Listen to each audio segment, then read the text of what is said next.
Chapter 598. The further he was from the celestial realm, the more terrified he became. It was not only because he was facing an opponent more powerful than the gods, but also because he knew that he would never be able to return. Catherine, who had come out of the St. Crystal, seemed to have recovered her strength. Coupled with the 5 divine artifacts, she had the ability to control the celestial realm that was about to collapse. From now on, the celestial realm would belong to her. However, the pulling force of the black hole was abnormally powerful. Even if Alpha was extremely unwilling, he could not break free. Suddenly, Alpha's eyes lit up. He then found himself passing through a long and narrow crack, appearing in an unfamiliar world. From the outside, the world under his feet was very ordinary. There were lofty mountains, clear rivers, and lush forests. But for some reason, Alpha felt that this world was even more terrifying than the hell that the god of the underworld and the god of death controlled together. Every inch of land, every stream, and even every corner was emitting a kind of sinister aura. The next moment, Han Jin came out of the crack and punched at Alpha with his right fist.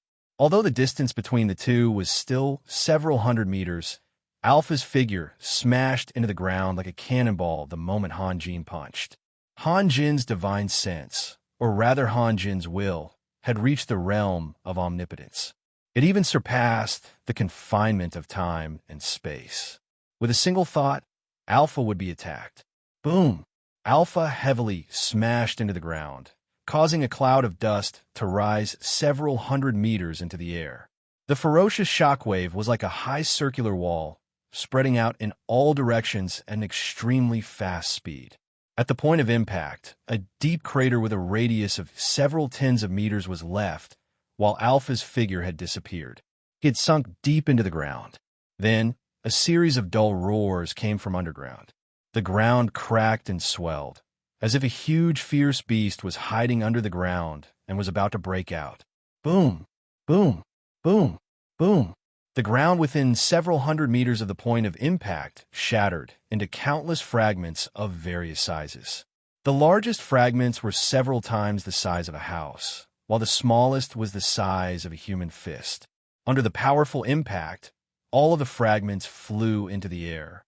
Following this, a gigantic ball of light with a radius of 100 meters rose from the ground and shot toward Han Jin. Han Jin gently raised his right fist and punched down again.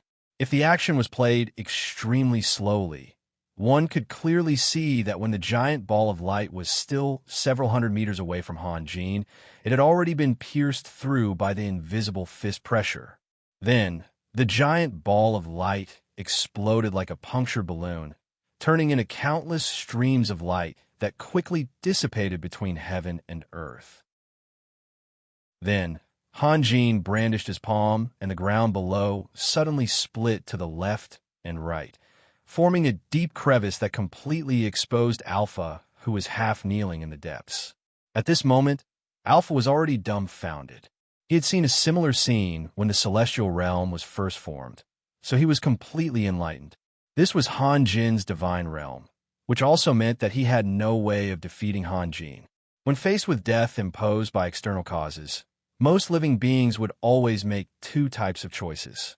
One was to beg for forgiveness, or simply close their eyes and wait for death, which was undoubtedly the case for the weak. The other would choose to unleash all of their strength in a frenzied manner.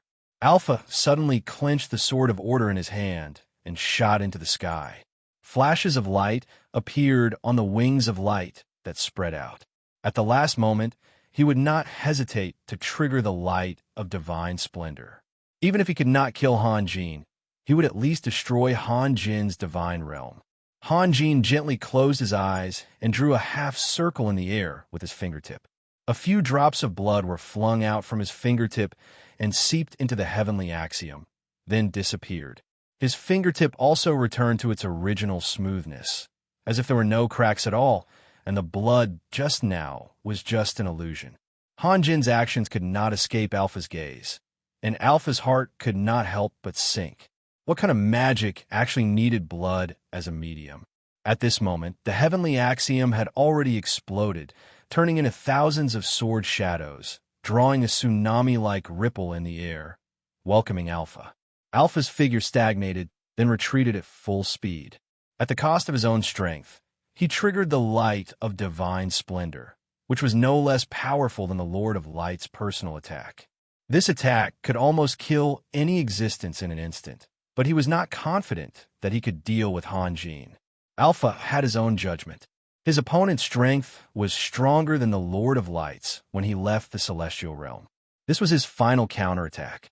If he could not kill or injure his opponent, he would only be at the mercy of others. Therefore, he hoped to get as close to his opponent as possible.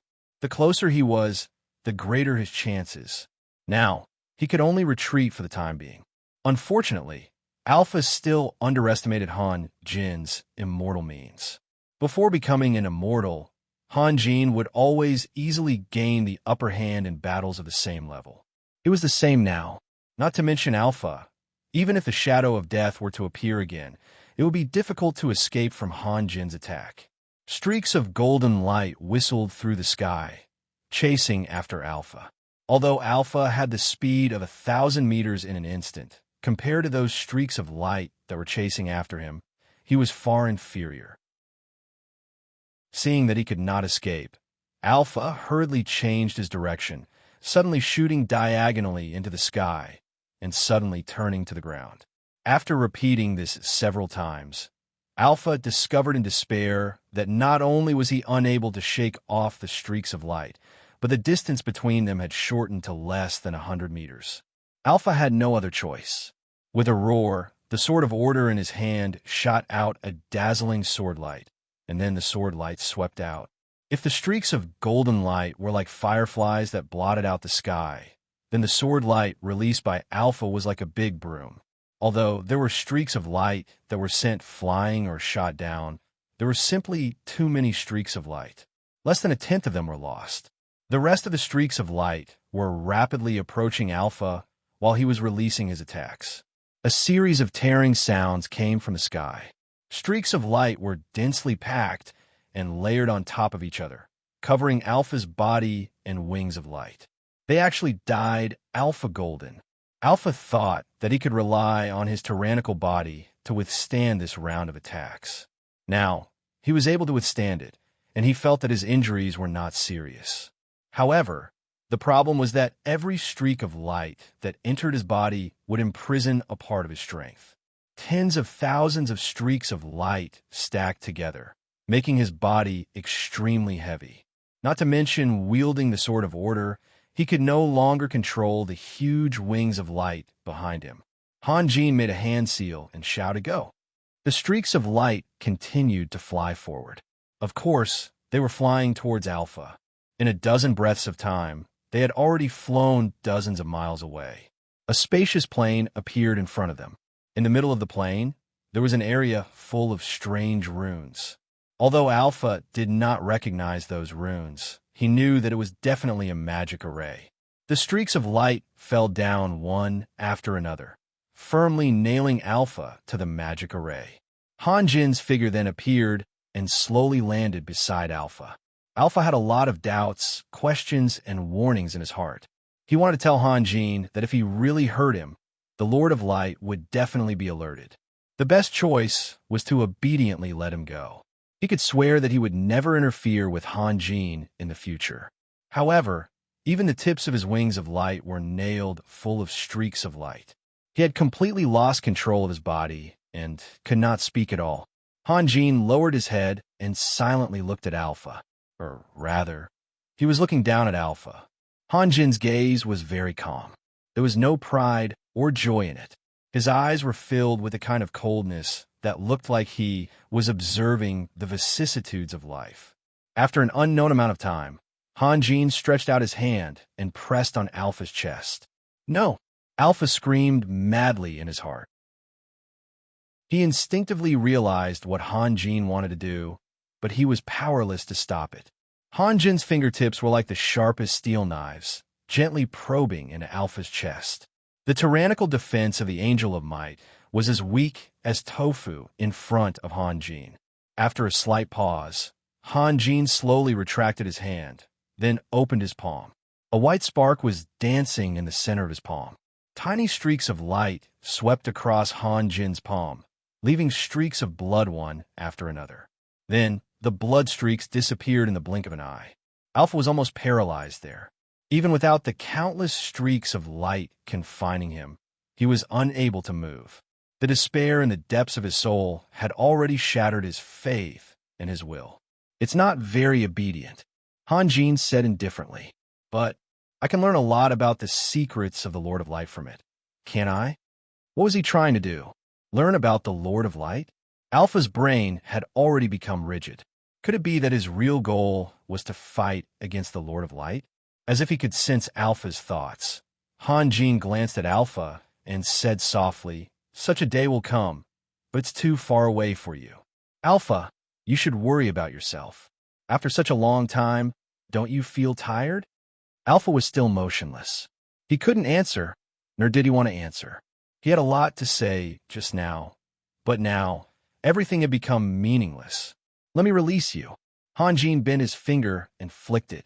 The streaks of light nailed to Alpha's body trembled, and the trembling became more and more intense. Even the entire magic array was affected, and the rows and rows of runes were trembling. At the same time, Alpha's body also began to tremble. Suddenly, a strange feeling arose in his heart, as if his body was slowly melting. However, he didn't want to care about himself. Was there a need for an existence that had lost its future to care about how it died? As the trembling became more and more intense, a series of shrill screams resounded between heaven and earth. Meanwhile, Alpha's body gradually turned into a stream of scorching white waves that flowed along the deeply concave runes. Soon, the entire magic circle was filled to the brim. Alpha's body became dim and thin. After a dozen breaths, when a magic array emitted a dazzling brilliance, the faintly discernible Alpha finally turned into scattered spots of light, disappearing in a flash. The once strongest existence of this plane had fallen, leaving no trace behind. Han Jin stretched out his hand, and layers of floating soil moved without wind, surging from all directions. Soon, the entire magic array was completely covered. Han Jin sighed softly, and his body slowly floated towards the end of the sky. To be continued. If you want to know what will happen next, please go to www.chidian.com. There are more chapters. Support the author. Support the original reading. Chapter 599. After Alpha and Han Jin left one after another, only Catherine and countless low-level angels of light were left in the whole heaven. Without Alpha's command, and without Han Jin as a target to attack, these angels of light began to be confused. And because of the holy armament, the angels of light had subconsciously regarded Catherine as their own kind. In the face of the collapsing heaven, the angels of light still stood there quietly. None of them could think of doing anything to stop it. Catherine, who used to be an angel of light, naturally had a way to deal with these angels of light. The only tricky thing was the gradually falling apart heaven. And Han Jin, who could stop all this, went to chase after Alpha. Catherine could only face the chaos by herself. In fact, Catherine knew very well that even if Han Jin was free, he would not provide her with the slightest help. In other words, Han Jin's help to her had come to an end. Han Jin had done enough for her. Not only did he give her the holy armament, but he also cleared the biggest obstacle for her, Alpha. Although Han Jin did not do this for Catherine, Catherine could not deny that besides Han Jin, she had benefited from this battle. If Catherine still had to rely on Han Jin, it meant that Han Jin's help to Catherine was meaningless. When Catherine learned that Han Jin had killed the god of the underworld, Staya, she had vaguely expected such a result. The reason was very simple. How could the same bit wall accommodate two strong people? Although Alpha was known as the strongest person in the bit wall, Han Jin, who had killed a god with his own hands, was obviously stronger than Alpha to some extent. At that time, Catherine firmly believed that Alpha would fall in front of Han Jin. And after Alpha's death, the ownership of heaven became a problem. It was unrealistic to destroy it. Heaven was the product of the compromise between the remaining gods in the later period of the Age of Gods. It was closely related to the laws of the whole world, so it could only be replaced by another powerful existence. No matter how one looked at it, Han Jin, who possessed the divine domain, was unlikely to be interested in the heaven realm. Other than Han Jin, the most suitable candidate was none other than Catherine. The title of cherub was very appropriate for Catherine. Just one piece of information was enough for her to analyze a series of follow-up events. While most people were still cheering for Han Jin's victory over the god of the underworld, Catherine had already begun to think about the distant future. But the results still surprised Catherine, because this day came too quickly. Catherine was not prepared at all, and she was pushed to the altar by Han Jin. What kind of existence was the gate of heaven? Catherine, who had experienced the two completely different lives of heaven and abyss, had a deeper understanding of it than anyone else. Lords in the secular world often regarded the civilians in their territory as ants, but in the eyes of a powerhouse like Nicholas, those lords were only slightly stronger than ordinary people, nothing more. In fact, this was indeed the case. Nicholas only needed one strike to kill a civilian, and similarly, he didn't need a second strike to kill a lesser lord. As for the gate of heaven, even for a powerhouse like Nicholas, he still needed to look up to it.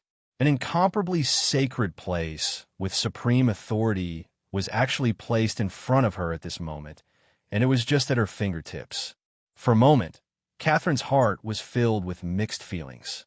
She, who had been hiding in the abyss, suddenly returned to this familiar place and appeared as the master. Even with the wisdom of a cherub, she was somewhat absent-minded by this huge contrast. In a trance, Catherine recalled the scene last night, and Han Jin's voice seemed to still echo in her ears. "Catherine, do you want to go back to heaven? There, you'll be the only master. Of course, Lennon will accompany you back." "What?" Catherine was immediately stunned. Although she had already guessed it in her heart, she really didn't expect Han Jin to say it so directly. "You just have to say whether you want or not," Han Jin said lightly. "Yes," Catherine replied without hesitation. Han Jin smiled and waved his hand gently. With a flash of white light, all the divine armaments except for the oracle crown appeared on Catherine's body. Before Catherine could recover from her shock, she was wrapped in a huge crystal and could not move at all. Feeling the majestic power of light, Catherine was stunned again. This is a sacred crystal. What is Han Jin trying to do? Try your best to absorb the energy of the sacred crystal. This was the last sentence Catherine heard. In fact, she had no choice but to absorb it. She didn't know what method Han Jin used, but the sacred crystal seemed to have a life of its own and was constantly injecting energy into Catherine's body. The so-called try her best was just the difference between active and passive. When Catherine opened her eyes again, the first thing she saw was the archangel of authority, Alpha. In the past, Catherine had imagined meeting her number one enemy more than once. However, when this moment really came, Catherine's mind suddenly went blank.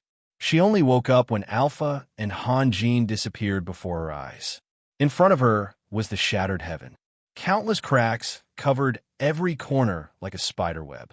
Countless angels of light stood there in a daze, unaware that their deaths were approaching. This desolate scene was completely different from the heaven in Catherine's memory.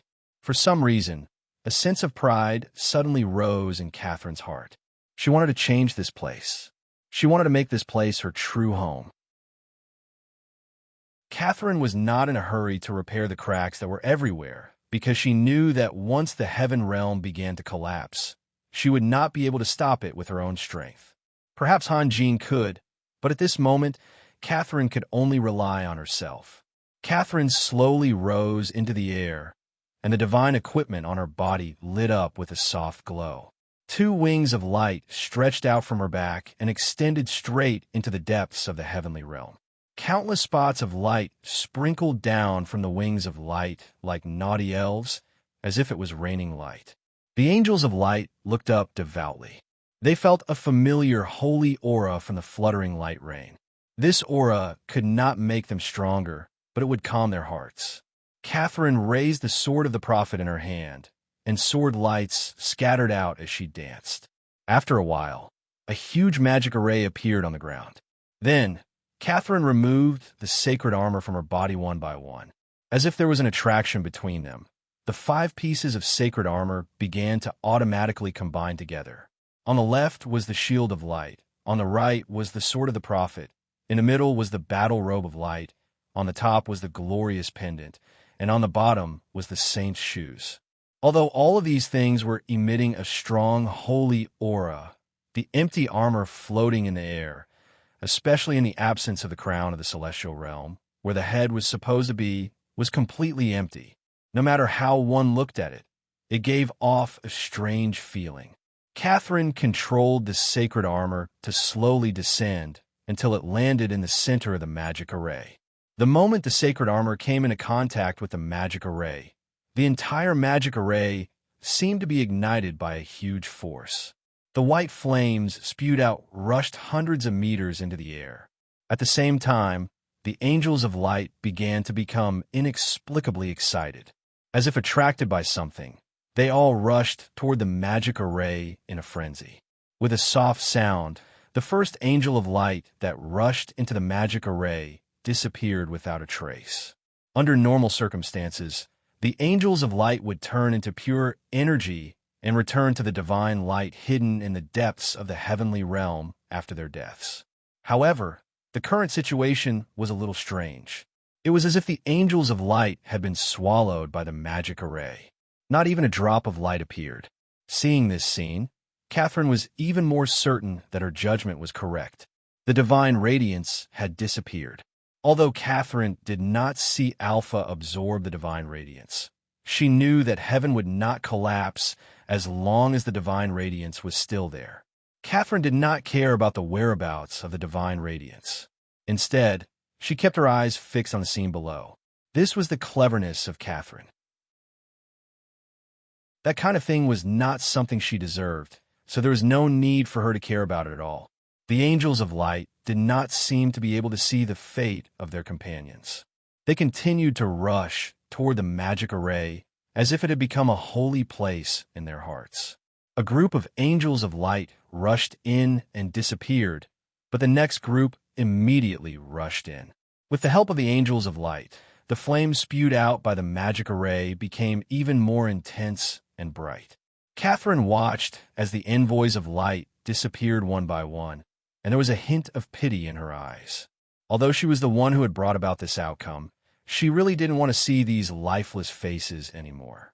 They had no thoughts, no desires, and couldn't even show the simplest of smiles. Could they still be considered a type of life? These angels of light were actually just masses of pure energy. The God of light had given them a form with great divine power, but did not give them the wisdom they should have. Perhaps there was no difference in the eyes of the God of light whether they had wisdom or not. Wisdom, this word would only appear on high-level angels. If it was in the past, no matter how many angels of light died, Catherine would not even blink. The reason why she showed such emotions now was because Lennon was also a member of the Angels of Light. After an unknown period of time, the entire heaven had reached a point where it was in imminent danger. The cracks were getting bigger and bigger, and there were more and more of them. Some unknown material fragments began to fall from the sky, and the ground began to tremble violently as if it was boiling water. Only the place where the magic array was located remained motionless and was not affected at all. On the other hand, Catherine didn't seem to sense the dangerous situation at all. She didn't even look at it. Wherever her gaze landed, as the angels of light poured in continuously, the magical array seemed to have undergone some wonderful changes. However, under the cover of the scorching flames, even Catherine couldn't see the situation clearly. When the last angel of light pounced into the magic array, perhaps it could no longer withstand the infusion of energy. The entire magic array exploded, and violent shock waves roared and swept in all directions. Heaven, which was already on the verge of collapse, became more and more unstable under the violent shaking. There were continuous loud, rumbling sounds, as if heaven would fall apart in the next moment. After the smoke and dust dissipated, a majestic angel appeared in the original position of the magic array. If Han Jin were here, he would definitely feel a sense of familiarity. This was because the angel was holding the sword of the prophet in his hand and was wearing the light battle robe. The holy armor that Han Jin had given to Catherine was actually all on this angel. However, this angel gave off an extremely uncomfortable feeling because the position where his head should have been was now empty. Only the glorious pendant was hanging there alone, looking exceptionally strange. Catherine chanted softly. With her voice, the headless angel slowly raised the sword of the prophet. A dazzling but not glaring light emitted from his body. To be more precise, it was emitted from the holy armor. Light had an unparalleled speed and could cross a long distance in an instant. However, at this moment, it was as if time had become stagnant, and the trajectory of the light could be captured with the naked eye.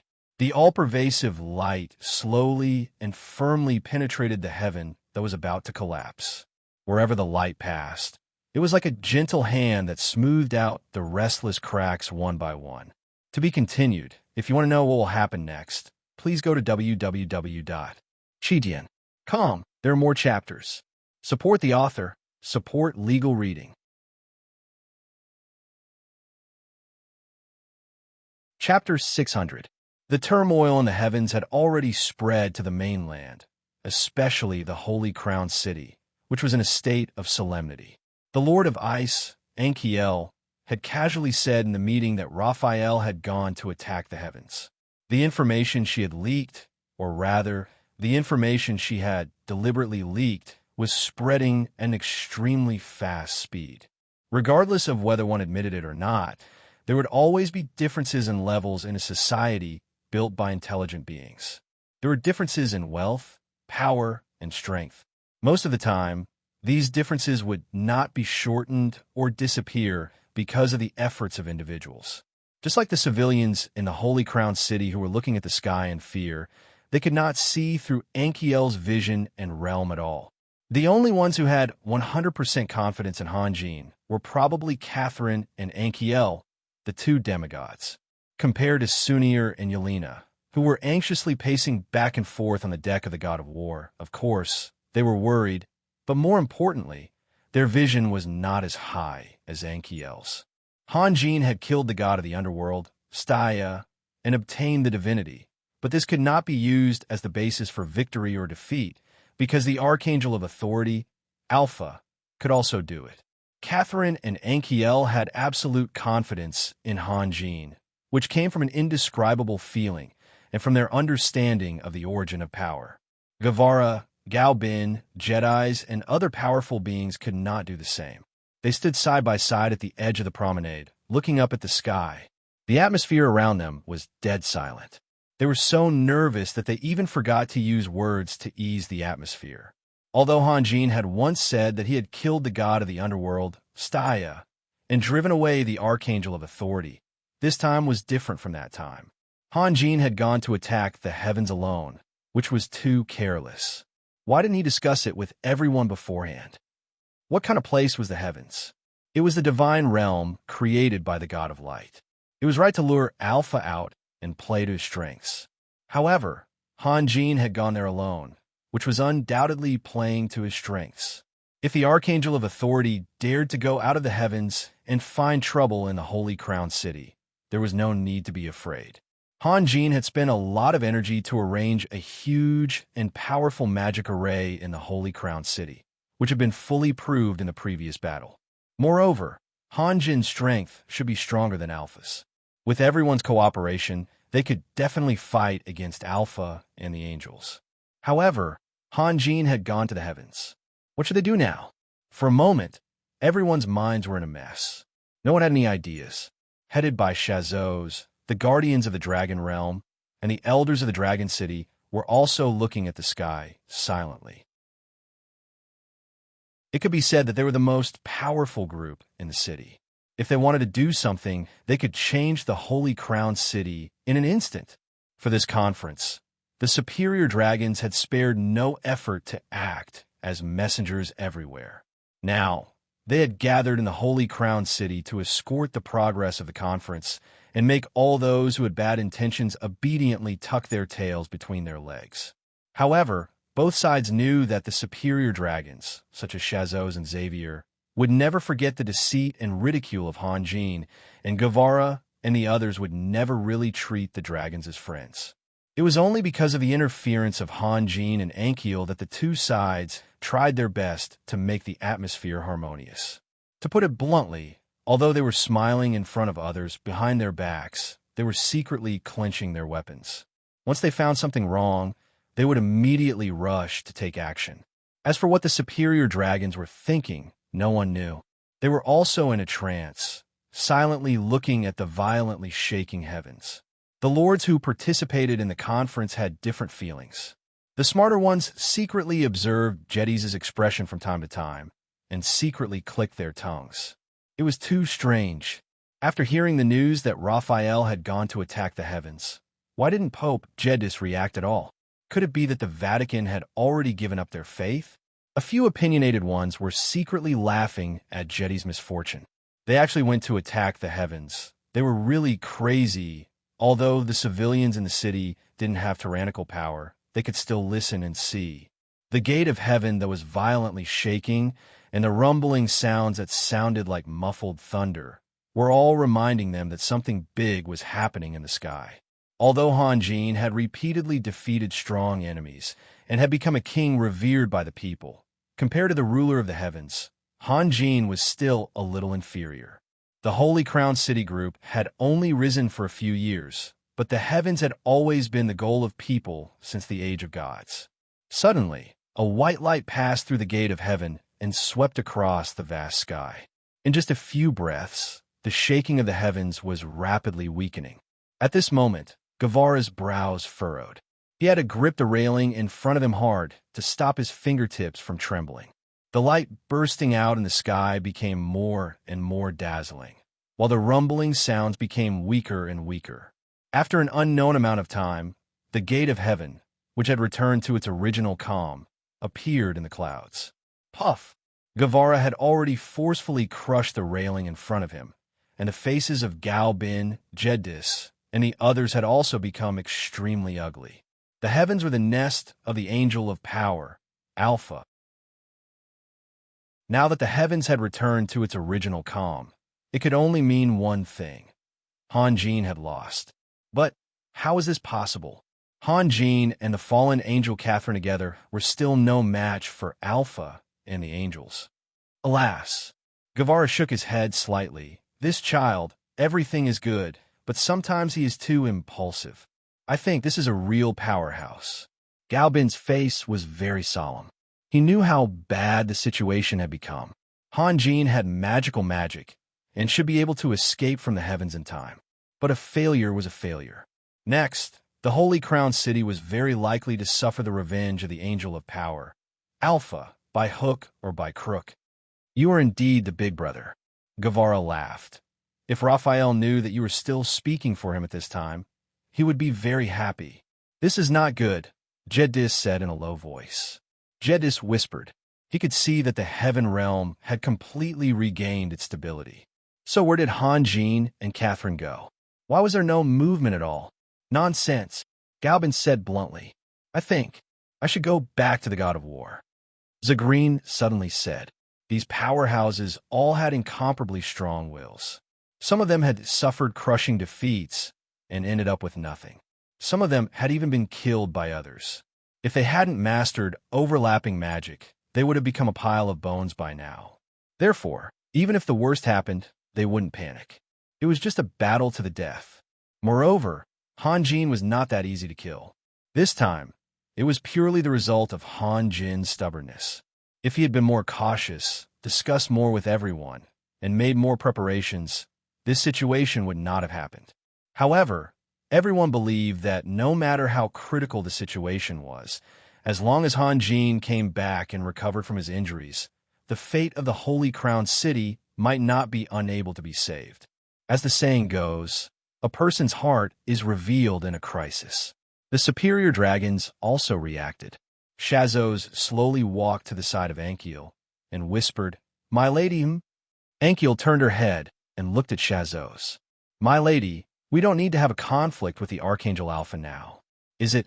Ankiel's expression suddenly became very strange. She did not answer, but only stared at Shazos quietly. Only when Shazos lowered his head in fear did she let out a soft sigh.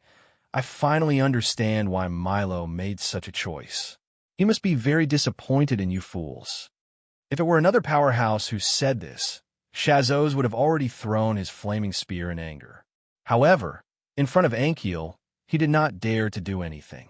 Black Dragon King Valentine had led the Black Dragon clan to attack Dragon's domain, leaving an indelible impression in Shazos' mind.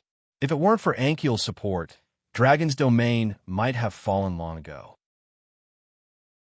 Whether it was for the sake of repaying a debt of gratitude or the future of the Golden Dragon clan, Shozo had to maintain 100% respect.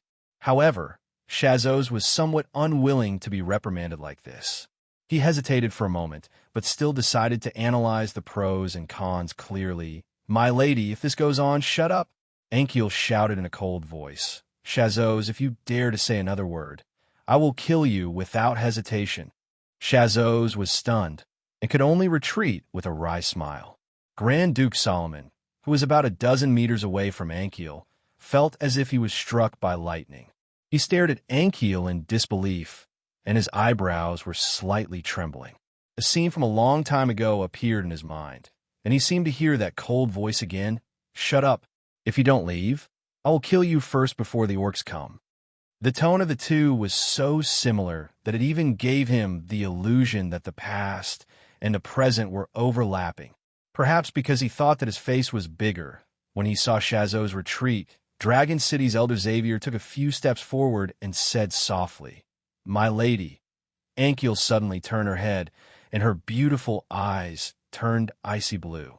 This was obviously a sign that she was about to attack. Xavier was shocked and hurriedly shut his mouth. The atmosphere in the city hall was particularly tense. Guevara and the others were thinking about a difficult problem: how to face the crazy counterattack of the heavens. If Han Jin went somewhere like before, what should they do? However, on the God of War above the city hall, the atmosphere was completely different. A ray of light suddenly floated down from nowhere, and then Han Jin's figure walked out of the light. In fact, although Sunir and Yelena had been anxious, they were much more relaxed than Guevara and the others. After all, they had seen a lot of earth-shaking means in Han Jin's divine realm. However, because the power of the Angel of Power Alpha was also unfathomable to them, their confidence in Han Jin was limited, and they were afraid of accidents. Seeing Han Jin appear, Yelena couldn't help but cheer. Her frowning eyebrows immediately became high-spirited, and then she pounced on Han Jin like a swallow. Sunir also showed a beautiful smile and said softly, Did you win? Han Jin caught Yelena and said with a smile, I won. This question and answer sounded very casual, like a wife waiting at home for her husband to go out to play cards. When the husband entered the door, he casually asked a question, as if he didn't care who won or lost. It was just a simple greeting. To be continued. If you want to know what will happen next, please go to www.chidian.com. There are more chapters. Support the author. Support the original reading.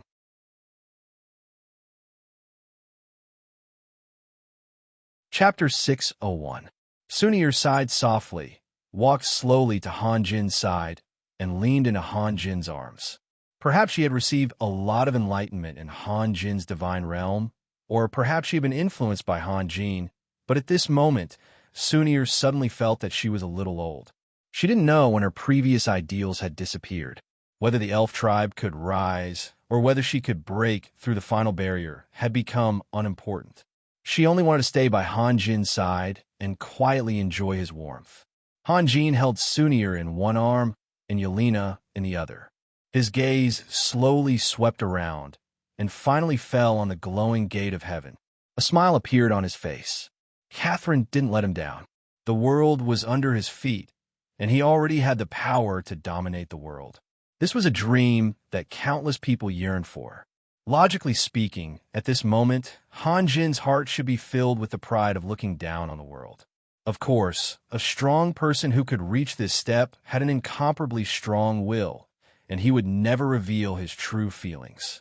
However, the problem was that Han Jin didn't deliberately control himself.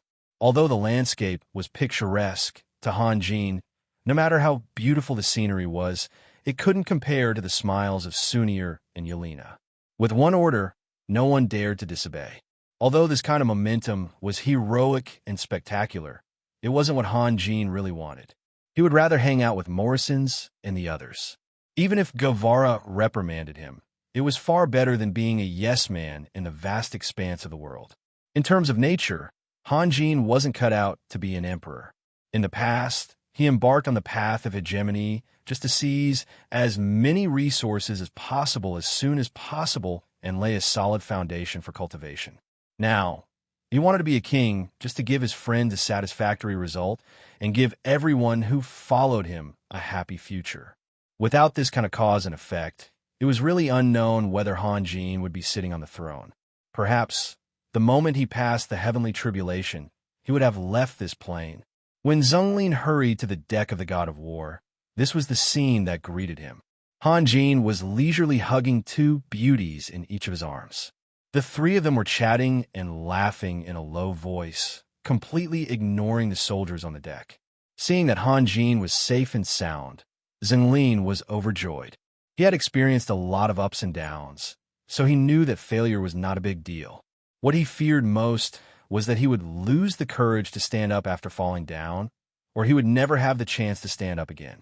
Looking at Han Jin's relaxed expression, it was enough to prove that Han Jin was not seriously injured. This was absolutely great news. Unconsciously, Han Jin had become an extremely important figure in the hearts of the powerhouses in the Holy Crown City. In fact, without Han Jin, would the Holy Crown City still be the Holy Crown City? Originally, Green's purpose was to go to the God of War and make preparations in advance. After all, the lords in the city, as well as the elders of the dragon race, were not kind people. Although the meeting could still proceed smoothly without Han Jin's presence. If the news that Han Jin was defeated by Alpha was confirmed, there would be no doubt about the result.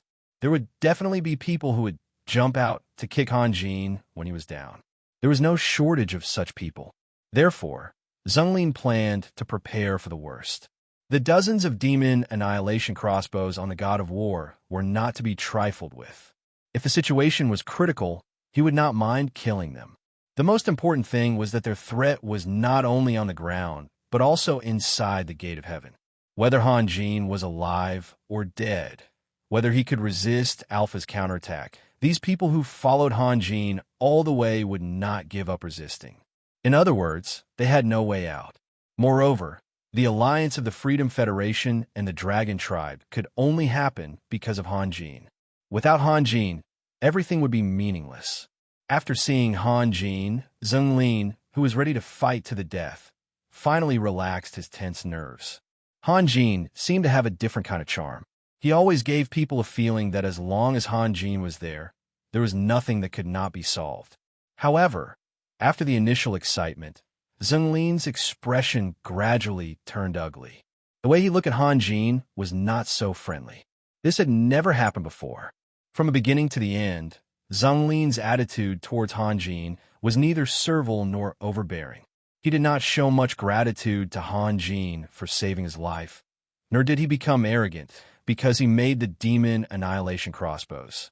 After arriving at the Holy Crown City, Zhenglin always gave people the feeling that he was neither warm nor angry. Although he was not kind, he had never lost his temper. However, at this moment, this old man showed his dissatisfaction toward Han Jin without hiding it. Han Jin slowly turned his head. He had noticed Zhenglin's change of expression on the way here. Han Jin asked in a low voice, "What's wrong? Is the meeting over?" "What's wrong?" Zhenglin was so angry that he could not say a word. Han Jin was still asking him what's wrong. Didn't he know that the situation in the Holy Crown City was on the verge of breaking out? How could he still have time to flirt here? "Your Excellency, the situation in the city is not good." Zhenglin smiled bitterly. "Do you know how anxious we are?" The smile in Han Jin's eyes became more and more obvious. It turned out that these people thought he had met with an accident. They really had no confidence in him. However, on second thought, it was understandable. After all, Alpha was the strongest in this plane and had a history of countless years. Although Han Jin had great confidence in fighting against such an enemy, in the eyes of Guevara and the others, it was obviously an extremely impulsive action. Seeing that Han Jin was still smiling, Zhenglin finally could not suppress his anger. "Your Excellency, what you have done is really disappointing." Han Jin could hear the anger in Zhenglin's tone. He stopped smiling and coughed. "You see, I was just passing by, so I came up to see them." Passing by.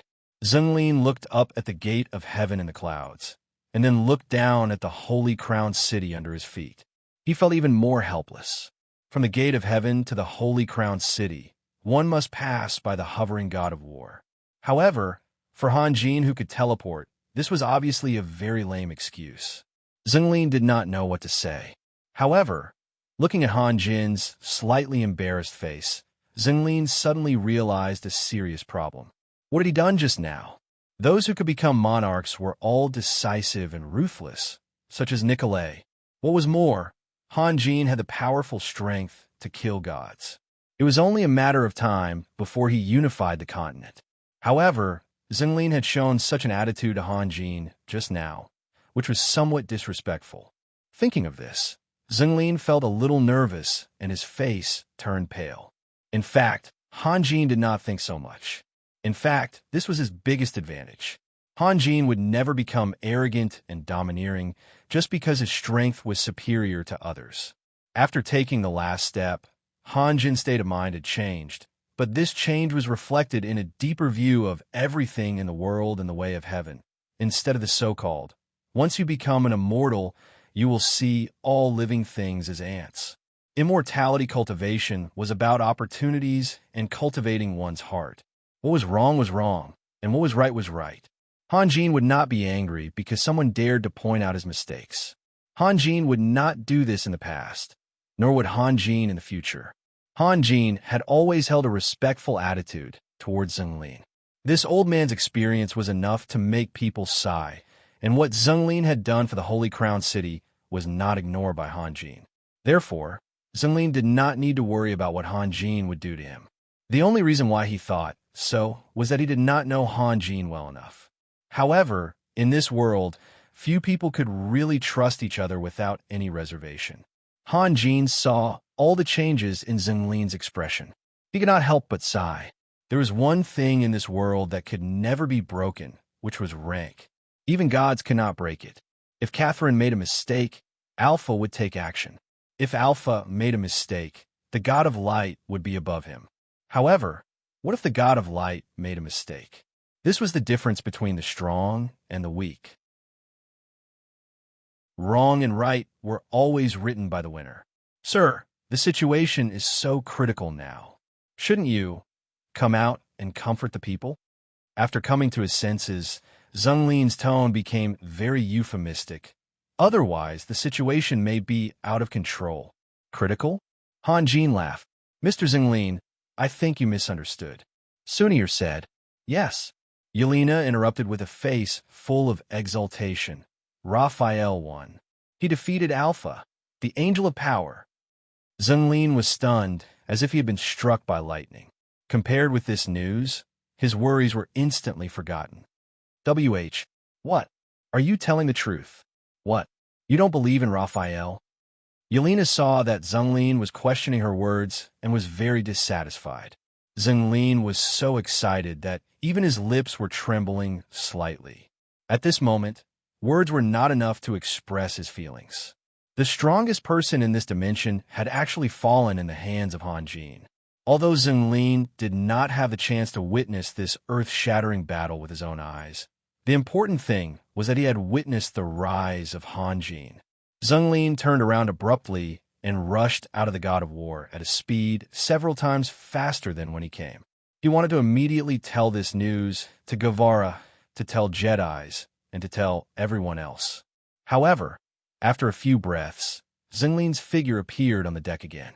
He looked at Han Jin excitedly and said, "I think it's better if you go personally."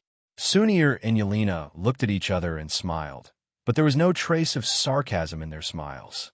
This was because they could see that Zhonglin was truly happy for Han Jin from the bottom of his heart. As for them, they were full of pride. How could they not be proud to have such a man? Han Jin thought about it and decided that he really had to go. It was okay to let the heartless Morrisons worry about him, but if Guevara got angry, it would be very troublesome. Moreover, Solomon was also there.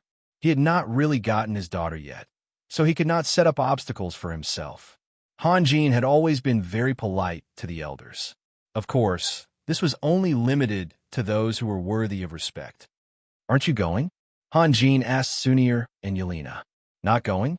How could that be?" The two of them were waiting for Han Jin to say this. When they heard this, they immediately held onto one of Han Jin's arms tightly. They were also very excited. Their lover was finally standing at the peak of the world. At such an important moment, how could they not participate? Han Jin first looked to his left and then to his right. He suddenly felt lucky that he didn't have a third wife. Otherwise, it would be difficult to arrange.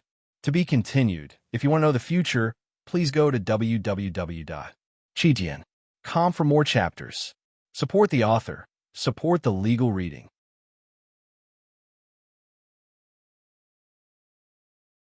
Chapter 602. Outside the council hall of the Holy Crown City, the lords had mixed feelings when they saw Guevara giving out orders one after another. Han Jin, as an outstanding super strong man, didn't attack the heavenly realm instead of taking advantage of the aftermath of the destruction of the god of underworld Staya. Wasn't he seeking his own death? Since ancient times, there have been super strong men among the human race. However, no matter how strong a man was, his influence was limited. No one had ever dared to provoke Alpha, the strongest man in the Bit Wall, like Han Jin did. If Han Jin won, everything would be fine. But if Han Jin lost, it meant that the Holy Crown City would face an extremely bad situation and would have no time to exert pressure on the lords of the continent. Alpha's counterattack alone was enough for Han Jin to deal with. How could he care about other things? Of course, under such circumstances, no one would jump out to say anything because it wouldn't bring them any benefits. Even if Han Jin was defeated by Alpha, he was still not someone to be mocked by these lords. In fact, some lords admired Han Jin very much. No matter what the result was, at least Han Jin showed courage that others did not have. Some lords were gloating in their hearts. Everyone knew the purpose of this meeting.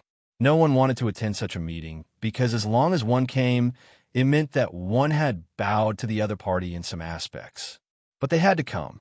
Han Jin's brilliant battle record was too amazing, and the lineup of messengers was strong enough. Some lords had even never dealt with the dragons before. Everyone kept silent.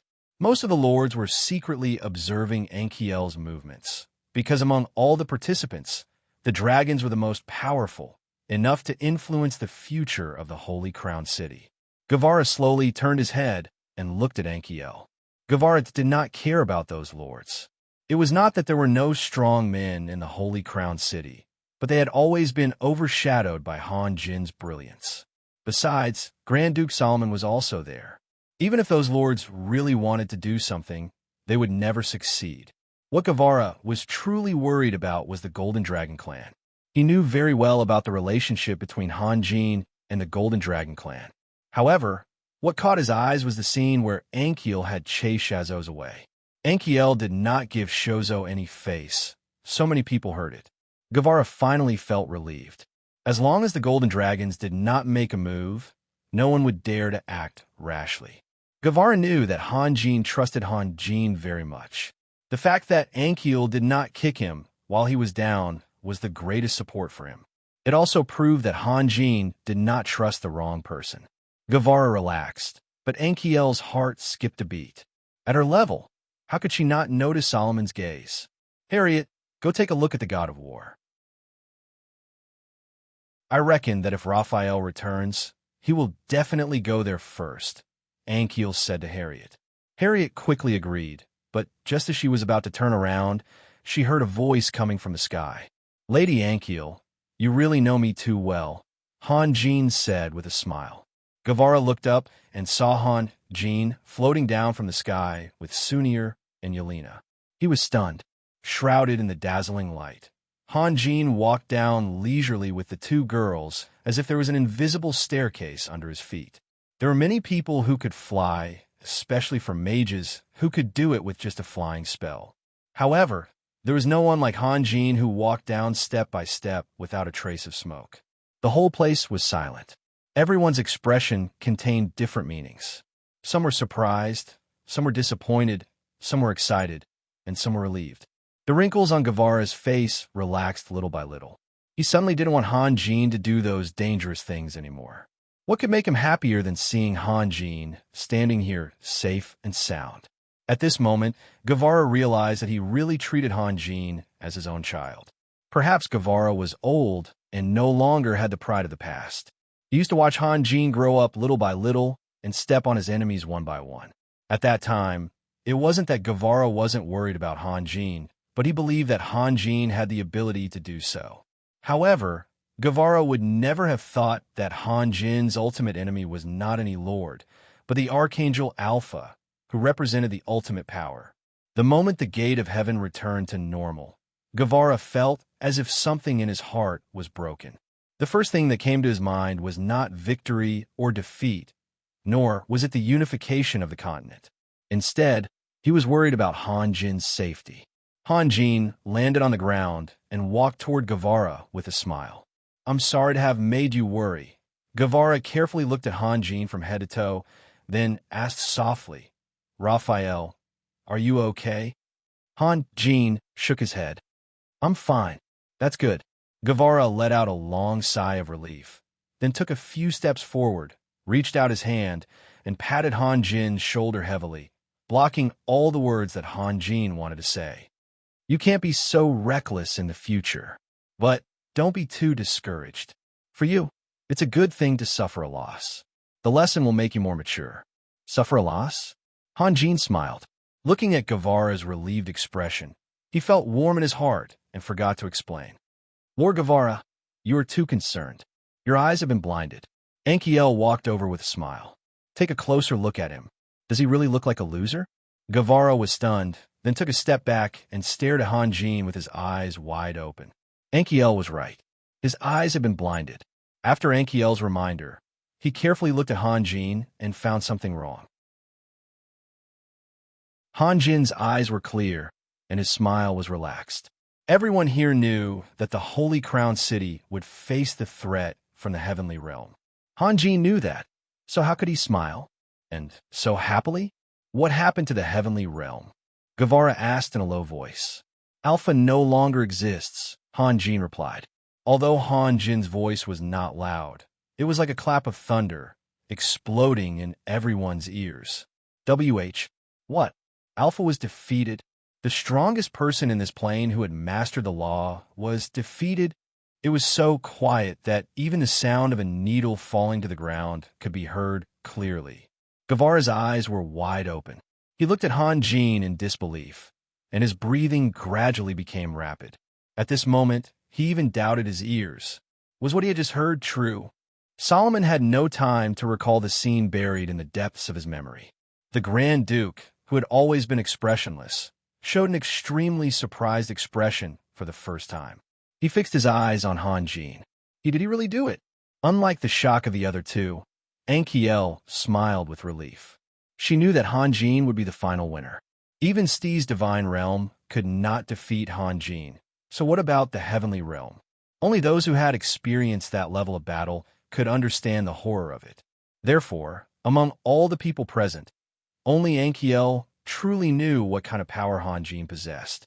Behind Ankiel, Xavier and Shazos turned pale. They wished they could find a hole to hide in. This news was great news for the people of the Holy Crown City, but for the two elders of the dragon race, it was no less than a resounding slap in the face. The only thing to be thankful for was that Han Jin did not know about their suggestion. Otherwise, the consequences would be unimaginable. Han Jin wasn't as good-tempered as Ankiel, who would let it go with just a few words of reprimand. After having known Han Jin for so long, who didn't know that Han Jin would seek revenge for the smallest grievance? The title of Dragon Slayer didn't come from nowhere. The eyes of the lords suddenly became uncertain. This news was too shocking. Although Han Jin had killed the god of Underworld, before this, the god of Underworld did not have much influence on this continent. Some people had even never heard of the name Alpha, on the other hand, was different. During the heyday of the Holy See, the believers of the God of Light were all over the world, infiltrating every inch of the land. As the spokesperson of the God of Light and the master of the laws, it could be said that Alpha was the only god in this world. However, who would have thought that the eternal angel of power, Alpha, would fall? The people of the Holy Crown City, including the Golden Dragon family, all knew that Han Jin would not joke at this time. The reason why they were stunned was because this news came too suddenly. They thought that Han Jin had been defeated, but in the blink of an eye, he suddenly became the final winner. The huge gap brought an indescribable psychological impact to the people. As for the lords, they all had their own ability to judge. What they heard was false, but what they saw was true. This was a principle that even a child would know. When one reached their position, they would not easily believe anyone's words. Some of them even started to suspect that Han Jin and the others were deliberately acting in front of them. There was also a problem that was very suspicious. That was the power that the gate of heaven showed when it became calm again was obviously the majestic power of light. How could this be explained? Although no one dared to question Han Jin face to face, there were still some people with a skeptical attitude who set their eyes on the gate of heaven in the clouds. As if to verify their guess, the gate of heaven suddenly emitted a strong glow. The milky white light penetrated the clouds and sprinkled on the earth. The world suddenly became bright. "You left Catherine in the celestial realm?" Enchil asked thoughtfully. "Yes." Han Jin nodded. To be continued. If you want to know what will happen next, please go to www.chijian.com. There are more chapters. Support the author. Support the original reading.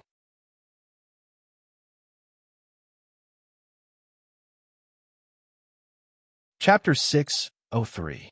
In the dazzling brilliance, a figure rushed out of the gate of heaven. White wings of light stretched out behind the figure, covering half of the sky. At the same time, a solemn hymn was faintly heard in the air. With the appearance of this figure, the light emitted by the gate of heaven became even more dazzling. The milky white halo rippled with strands of golden light, rendering the gate of heaven, standing in the clouds, even more gorgeous. Wherever the holy light reached, a warm and peaceful feeling spread through everyone's body. It was as if at this moment, all the tiredness and exhaustion disappeared without a trace. This was the advantage of light magic. Most of the time, it did not target the body, but the soul.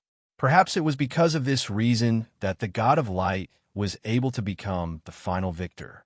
This level of holy light was naturally useless to strong people like Han Jin and Enkiel, but to some small lords and even ordinary people, it was simply a miracle. Under the holy light, whether it was in the holy crown city of Han Jin or the magnificent light empire ruled by Nicholas, countless people on the continent prostrated themselves on the ground devoutly. Believers were not the only ones who had faith. Those at the bottom of the society often needed spiritual comfort more than others. In fact, not to mention the holy light, even if the God of Light appeared, he would not bring any benefits to these people. But this was the power of faith. It was the last pure land in people's hearts.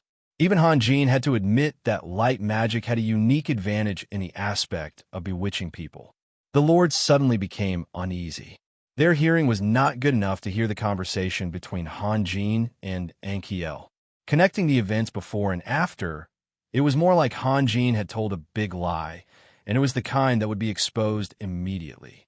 Didn't they say that Alpha no longer existed? Then who was it that appeared now? Other than Alpha, who else could have such power? Who else could release such holy light that seemed to cover the whole world? What the lords really cared about was not whether Han Jin was lying or not. The problem was that if Han Jin was really Alpha's enemy, then they were in a very dangerous position.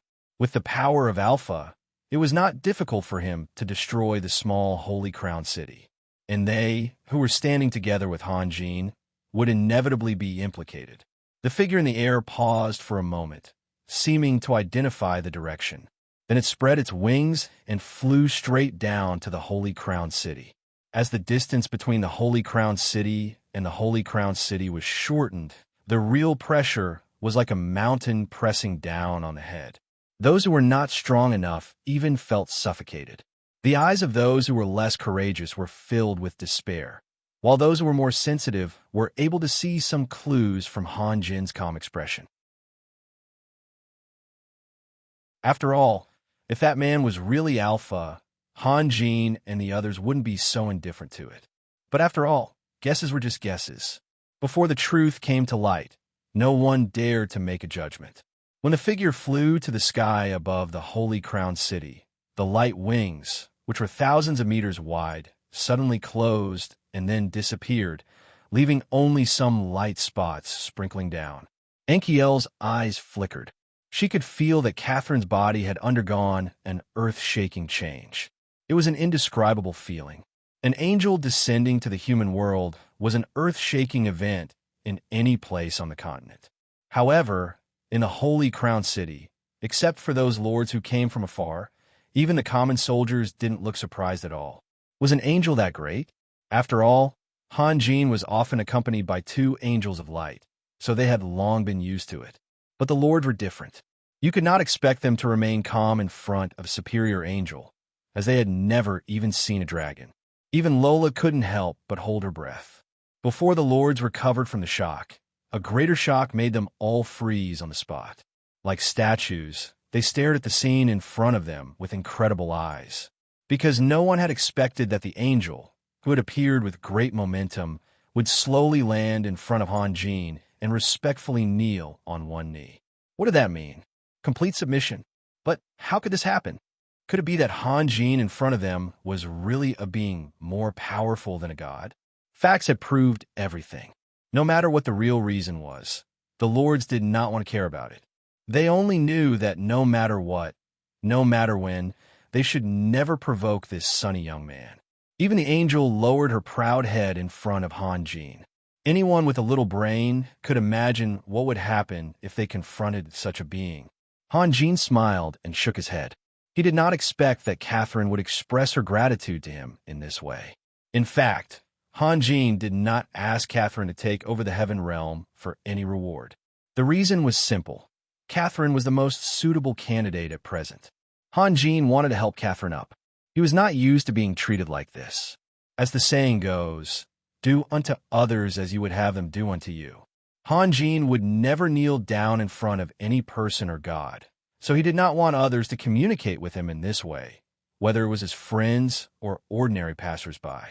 What Han Jin pursued was the path of immortality, which was the artistic conception of looking at the clouds with a smile on his face, rather than the heroism of ruling the world and looking down on all directions. The latter would obtain unparalleled satisfaction when stepping on the world under his feet, but for Han Jin, such things were meaningless. At this moment, Guevara suddenly pulled Han Jin quietly.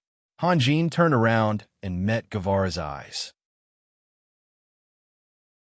Guevara's meaning was obvious. This was a great opportunity. Han Jin smiled. He understood Guevara. Han Jin was not interested in the so-called unification of the entire continent and establishing a great achievement. What he was happy to do was to give a good home for those who had followed him all the way. However, everyone's ideals were different. He could not be attached to the power and position in the secular world, because his vision was not limited to that. But it did not mean that others could be so indifferent. In the eyes of more people, strength and status were directly proportional.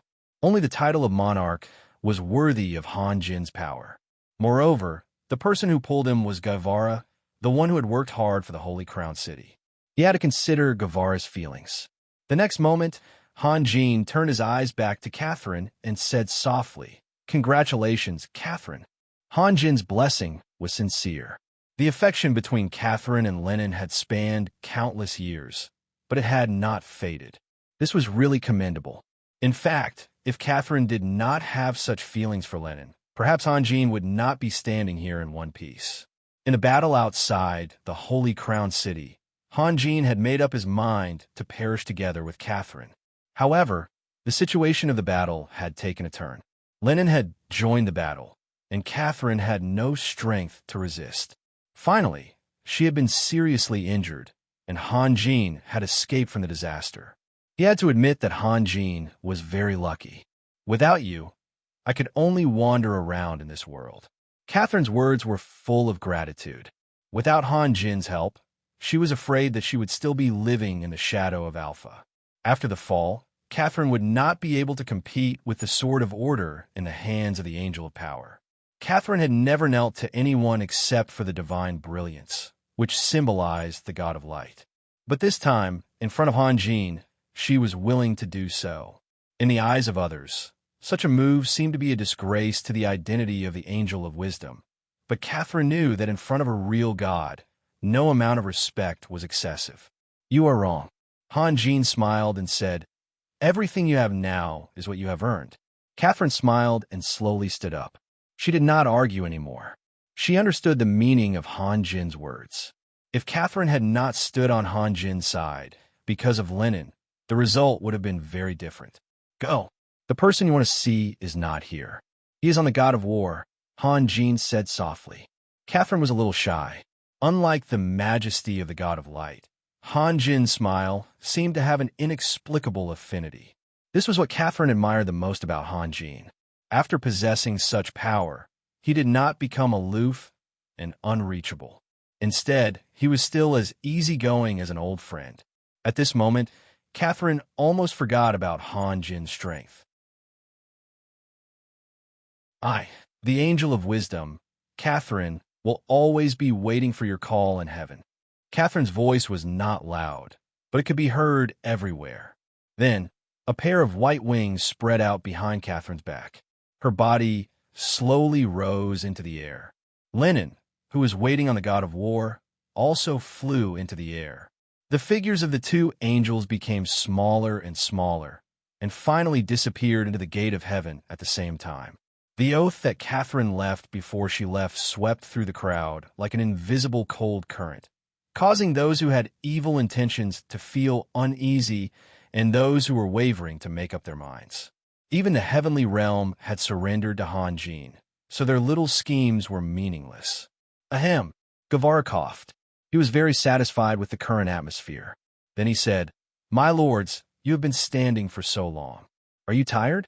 Then, I hope you can return to your seats as soon as possible. The meeting is not over yet." For this meeting, he had drafted a lot of edicts to confer titles to the lords. After all, he had spent a lot of effort. He did not want the lords to throw the edicts into the toilet when they returned.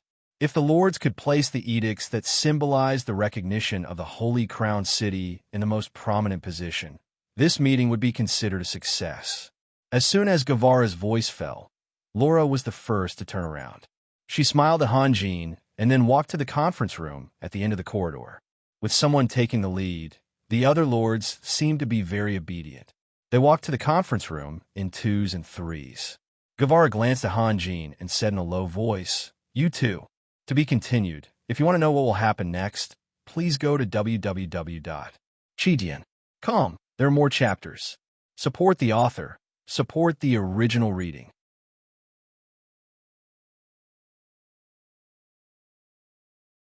Chapter 604.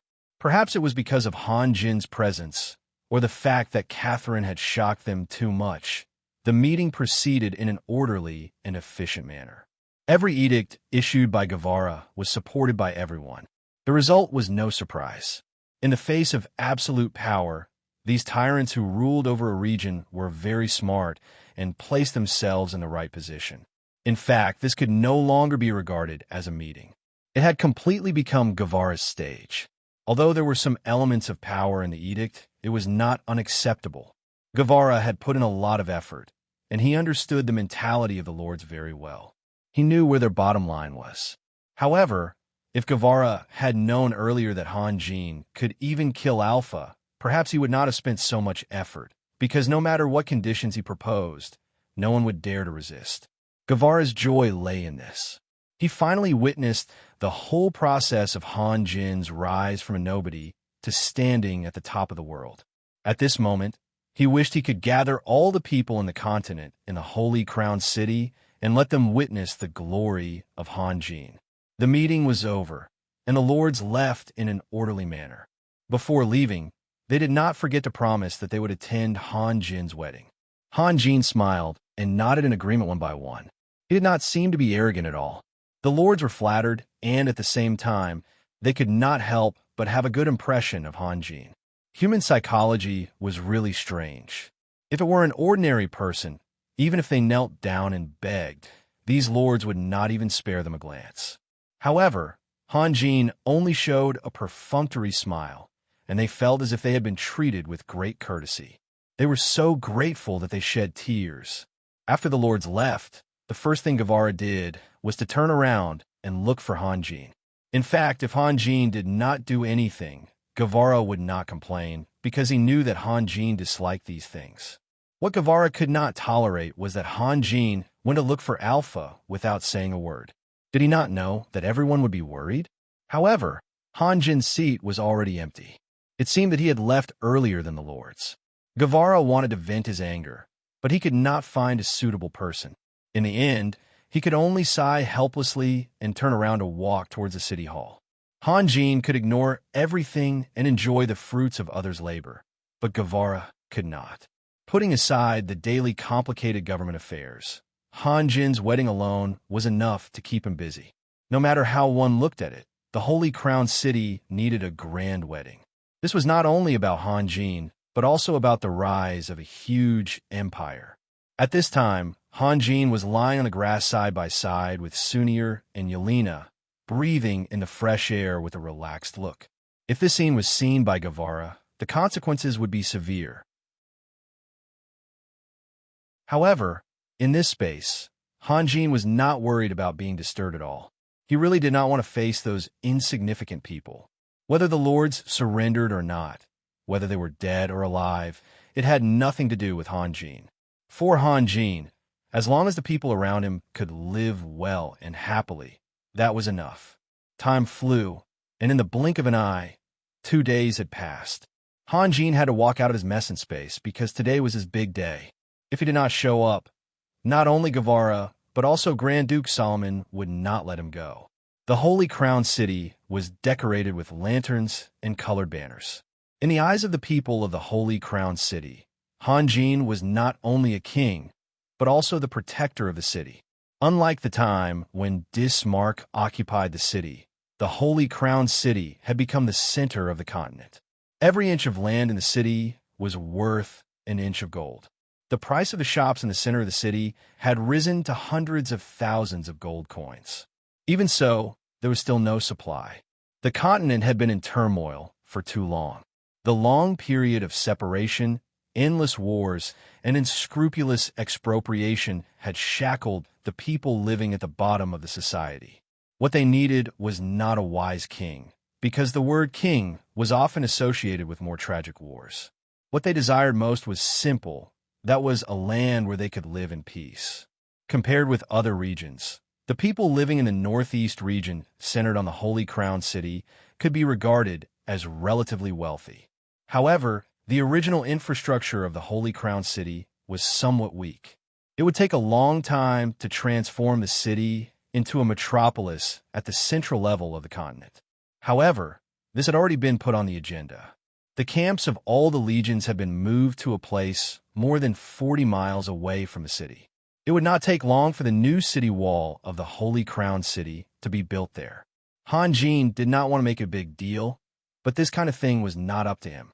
In Galbin's words, he only had one sister, and Sunir would only marry once in her life. How could he allow Han Jin to be careless?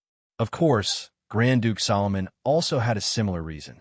At this moment, Han Jin was sitting behind Sunir, watching the beauties of the elf tribe being busy for Sunir. In fact, it seemed that all intelligent creatures had the nature to compete with each other. If Han Jin only married one bride, it would not be so tiring. With Yelena as a comparison, many things became extremely cumbersome and tiresome. For example, the dowry, the wine set needed to be used in the wedding, the celebration program, and so on, all of which required a huge amount of supplies. In short, Gao Bin kept repeating one sentence. He could not be outdone by Solomon. What was more interesting was that the small courtyard where Sunir temporarily lived had become heavily guarded. Inside and outside, there were elite elf warriors everywhere. Even Lydia herself was in charge. Except for Han Jin, no human was allowed to enter, not even Guevara. What kind of appearance Sunir would wear in the wedding ceremony was top secret. In the past, Sunir was valiant and heroic. Now, she had taken off her armor and changed into a white gauze dress. The material of the gauze was very strange. When Sunir sat there motionlessly, the gauze dress on her body looked very ordinary. However, whenever Sunir moved her body, countless bright and dazzling spots of light would light up on the gauze dress. Sunir wore a corolla on her head. The corolla was woven from golden vines and was embedded with flowers. According to the busy elf girls, there were about 7 colors of the flowers. There were a total of 7 flowers of each color, symbolizing the 7 blessings of the goddess of nature. Sunir lifted her bare feet and placed them on a chair. Immediately, 2 elf girls bent down and carefully put the woven corolla on Sunir's ankle. Sunir turned her head and saw Han Jin sitting there in boredom. She pursed her lips and smiled. "Raphael, are you bored? You can go to Yelena's place and have a look." "Yes." Gao Bin, who was watching Sunir from the side and was proud of his sister, hurriedly said, "Go to their place and have a look. If there's anything worth paying attention to, come back and tell us immediately." "I don't want to be a spy," Han Jin said lazily. "If you want to go, you can go by yourself." "That's too harsh." Gao Bin was a little dissatisfied. "How can you say that I'm a spy? We're just learning from each other and helping each other." "Learning from each other?" Han Jin sneered. "Just now, Major Domo Gale came to find me. Why did you kick him out? Did you think I didn't hear you? This is different." Gao Bin's face suddenly became nervous. He then shouted to the outside, "Lydia, be careful. That old guy is a master thief. Don't let him sneak in." "Don't worry," Lydia replied with a grin on her face. The elves who were patrolling back and forth in the courtyard saw Lydia's smile. Although they remained calm on the surface, there was an indescribable feeling in their hearts. Among the elves, Lydia had always been known for her decisiveness in killing. Even among thousands of elves, her murderous eyes would always stand out. However, ever since Lydia and Gao Bin got together, her personality had undergone a huge change. She liked to talk and laugh. In the blink of an eye, it was as if she had become 10 years younger and had become a young girl. This was enough to prove that love could make people rise to heaven, but could also make people fall to hell forever. Gao Bin still trusted Lydia. He let out a sigh of relief, and then turned his attention back to Han Jin. He deliberately moved a chair and sat next to Han Jin. He gently touched Han Jin's arm and said, "Hey, Raphael, since you have nothing to do here, why don't you go to their place and have a look?" "Don't touch me," Han Jin said angrily as he turned his body to avoid Gao Bin's harassment. "Raphael, I have to say this first," Gao Bin said seriously. "Sunir has a very strong ego. You know that, right? If her ego gets hurt..." "Ha, brother." Sunir couldn't help but say, "I think you're just worried about your ego getting hurt, right? The elemental capital is a big place, but the elves have been ravaged by war.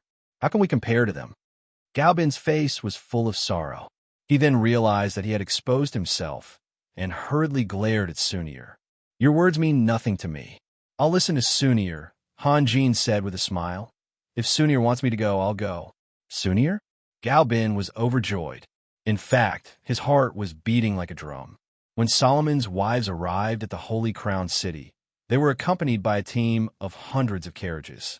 If Gao Bin's dowry was too shabby, it would undoubtedly bring shame to the entire elven race. Therefore, he was eager to find someone to inquire about the details from Solomon. "Raphael, don't talk to him," Sunir said. "Then I have no choice. Sunir won't let me go." Han Jin shrugged his shoulders. "Sunir, How can you be so insensible? Galbin said earnestly. You are preparing here, and Yelena is also preparing over there. Raphael has been accompanying you all the time. What do you think Yelena will think? You must drive me away, right? Han Jin stood up and said, Well, I'll go to Yelena's place. Huh? Galbin laughed proudly. Then he remembered something. Raphael, when will you come back? As soon as possible, or I'm afraid it'll be too late. I'm not coming back. Han Jin dropped these words and disappeared without a trace. Hey. Galbin opened his eyes wide and tried to catch Han Jin, but he only caught a mass of air. To be continued. If you want to know what will happen next, please go to www.chijian.com. There are more chapters. Support the author. Support the original reading.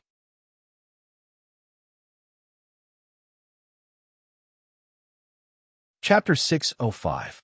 This place was much livelier than Sunir's. Several of Grand Duke Solomon's wives had come, plus Leslie, Lorraine, and other close friends. They gathered together and naturally had many topics to talk about. Standing at the door, Han Jin could clearly hear the laughter floating down from upstairs. Of course, Han Jin could appear beside Yelena without any hindrance, but in the presence of an elder, it would be impolite.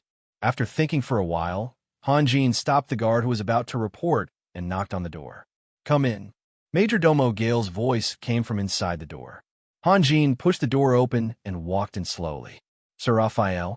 Major Domo Gale was surprised to see Han Jin. He hurriedly stood up and took a few steps forward, then looked behind Han Jin. Who are you looking for? Gao Bin? Han Jin asked. About an hour ago, Major Domo Gale went to the Elven camp. God is my witness. He really had something to ask of Han Jin, and he definitely didn't want to pry anything. Who would have thought that he would be rejected? Of course, Major Domo Gale was angry. That kid didn't come. Major Domo Gale was a little disappointed. He's not that stupid. Han Jin's gaze swept and fell on Solomon. He then smiled and said, Good morning, sir. Good morning. Solomon nodded with a smile and pointed to the side. Sit down. Sir Raphael, you mean? I'm stupid. Major Domo Gale smiled bitterly. He knew that the elves were guarding against them like they were thieves, but he still sent himself to their door. It was indeed a bit stupid. I didn't say that. Gao Bin is a little narrow-minded. Don't lower yourself to his level. Han Jin said as he sat down. If Gao Bin hears this, he will fight you to the death. Solomon laughed. He won't. Han Jin shook his head. Because over there, I often said bad things about you. He can't find fault with me. Are you hinting that I should fight you to the death? Solomon laughed loudly. You seem to be in a good mood today. Han Jin said. It's not that good. Solomon's expression became a little sad. He sighed and said, I'm about to give away the most beautiful treasure. How can I be in a good mood? You can't bear to part with it? It's not that I can't bear to part with it, but this feeling is very complicated. Raphael, you have never been a father, so even if I explain it, you won't understand me. My lord, today is a joyous day. You should feel gratified. Major Domo Gale smiled and said, Moreover, the ladies are very satisfied with Lord Raphael. Gale, how many benefits did you get? Solomon said helplessly. How many benefits did you get to put in a good word for Raphael? I'm telling the truth. Major Domo Gale said. At this moment, the door upstairs was pulled open, and Yelena walked out. She grabbed the railing and looked down. When she saw Han Jin, she immediately ran down the spiral staircase with a smile. Even Grand Duke Solomon's dry coughs couldn't make Yelena slow down. Raphael, I knew you would come to see me. Yelena sat on the armrest of the chair and held Han Jin's arm. She tilted her head on Han Jin's shoulder and said in a sweet voice. Solomon and Major Domo Gale, who were completely ignored by Yelena, looked at each other. When other people's daughters got married, they would cry to show their reluctance. How could they be as happy as Yelena? Could it be that the environment created by Solomon was so bad and depressing that Yelena couldn't wait to fly away? Let's go up. Solomon stood up and walked slowly up the spiral staircase. Major Domo Gale hurriedly followed behind Solomon. Raphael, I miss you, Yelena said in a low voice. It's only been a day. Han Jin chuckled. I still miss you. Yelena's tone was a little unruly. Okay, I miss you too. Han Jin knew that this was what Yelena wanted to hear. Sure enough, Yelena's smile became more cheerful. She stood up and saw that Solomon and Majordomo Gale had entered her dressing room to chat with the ladies. She sat down again. Raphael hugged me. In fact, Han Jin didn't need to reach out. Yelena was already sitting in Han Jin's arms. She thought of something, and her face gradually turned red. Her fingertips kept moving on Han Jin's chest.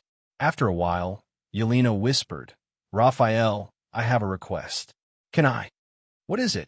You should carry the bride into the bridal chamber, but I know that you have 2 brides today, so I want you to make it up to me now. How? Carry me and walk to my bedroom. No problem. Han Jin smiled. This request was as easy as lifting a finger. The next moment, Han Jin's figure flashed and appeared at the door of the bedroom with Yelena in his arms. He pushed the door open with the tip of his foot and walked in slowly. No. Yelena pounded Han Jin's chest with her fist. What's wrong? Han Jin was a little surprised. I want you to walk up here. Yelena said angrily. Walk. Han Jin was speechless for a moment. Sometimes, it was hard to understand a girl's thoughts. Weren't they all the same? But looking at Yelena's pouting mouth, he had no choice. His figure flashed and appeared in the hall again. He then walked up the spiral staircase step by step. Yelena closed her eyes contentedly and hugged Han Jin's neck tightly, as if she was enjoying something wholeheartedly. Han Jin slowed down his pace. It took him 2 minutes to finish the spiral staircase. He then walked into Yelena's bedroom, and the door of the bedroom slowly opened. Asterisk, asterisk, asterisk, asterisk, with the deafening sound of drums, a grand wedding finally kicked off. Because there were 2 brides, some special arrangements had to be made on the route. Yelena entered the city from the north gate, and Sunir from the south gate. All the streets in Holy Crown City were filled with colorful flowers on both sides. The blossoming buds added a warm atmosphere to the city. Of course, this was the work of elves. Each elf was an excellent florist. Of course, such a huge project was not easy even for the elves. But no matter how hard and tiring it was, the elves still had joyful smiles on their faces. The hundreds of magic crystal cannons on the God of War were finally put to use again. But this time, they did not shoot powerful magic energy, but carefully developed fireworks under the direction of Green. Using the expensive magic crystal cannons to do this kind of thing seemed like overkill, but now no one cared. Morrison's, Sassu, and Leger were playing happily on the God of War. Magic cannons were shot into the sky from their hands, and then suddenly exploded into colorful lights. The whole sky was painted into a colorful and beautiful picture. Not long after, Leslie and Lorraine were also itching to play. They pushed the mountain soldiers aside and began to play with the cannons excitedly.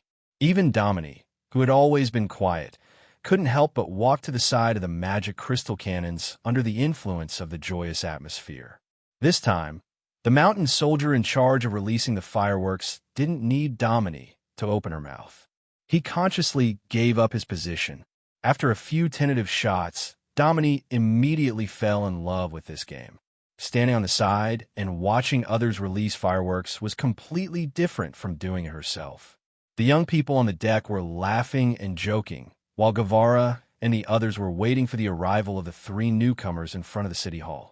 Almost at the same time, the carriages of Yelena and Sunir entered the city gate, and the surrounding crowd burst into cheers. At the south gate, the first to enter the city were dozens of silver Pegasi. As if they had undergone strict training, all of the silver Pegasi were advancing at the same pace, looking extremely orderly. Only the elves could do such a thing. In the middle of the caravan, there were 8 pure white unicorns. On their backs, there was a treehouse unique to the elves. There wasn't a single carved piece of wood in the entire treehouse. It was completely woven with tender green branches and countless beautiful flowers. What was even more surprising was that there wasn't a single gap in between. It was as if it was made by nature. It wasn't an exaggeration to say that it was a work of the gods. Rather than calling it a house, it would be more appropriate to call it a precious work of art. It seemed that the elves had really put in a lot of effort. Perhaps, if one of the unicorns moved a little slower or faster, the treehouse would be deformed. However, this worry was unnecessary. The silver pegasi and the unicorns moved at the same pace and at the same speed, giving off a pleasing and smooth feeling. On Yelena's side, there were all red horses. Although they were not as rare as the silver pegasi, it was still not easy to find so many identical horses. In the middle of the carriages was a luxuriously decorated golden carriage. Nearly 1,000 gems of the same size were inlaid on it. Under the sunlight, the gems shone with a brilliant brilliance, as if they were in a dream. The most eye-catching thing was the undying bird that stood upright on top of the carriage. Although the little fellow had tried very hard to restrain its aura, there were still wisps of flames rising from its body. The fiery red wings and the scorching flames made the little fellow look even more majestic. The way the two of them appeared was quite exaggerated. They even used unicorns and fire phoenixes, making the lords who were watching the ceremony feel that this trip was not in vain. At the same time, they were looking forward to the next shocking scene in their hearts. Behind the two of them was a long line of carriages that looked quite heavy. Naturally, it was filled with dowry. However, what made people speechless was that the dowry was a bit too much. After this wedding, would Solomon and Bin become penniless? However, looking at the current situation, it seemed that neither of them wanted to be outdone by the other. To be continued. If you want to know the future, please go to www.chidian.com. There are more chapters. Support the author. Support the original reading.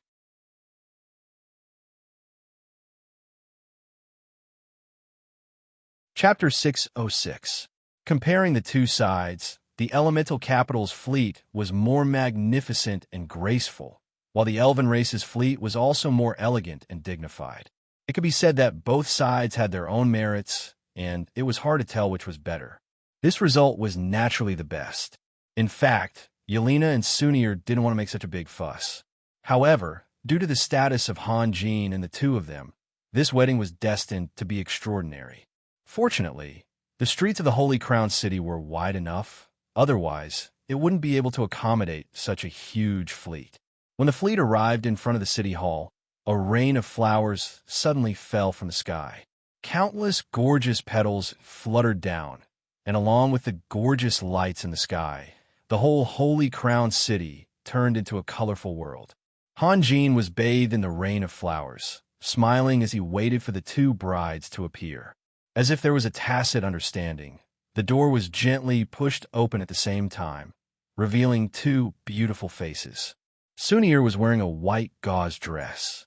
Countless bright light spots flashed on her dress as she moved. She looked like a fairy who had just walked out of a dream, pure and untainted by the mortal world. Yelena, on the other hand, was wearing a long red dress.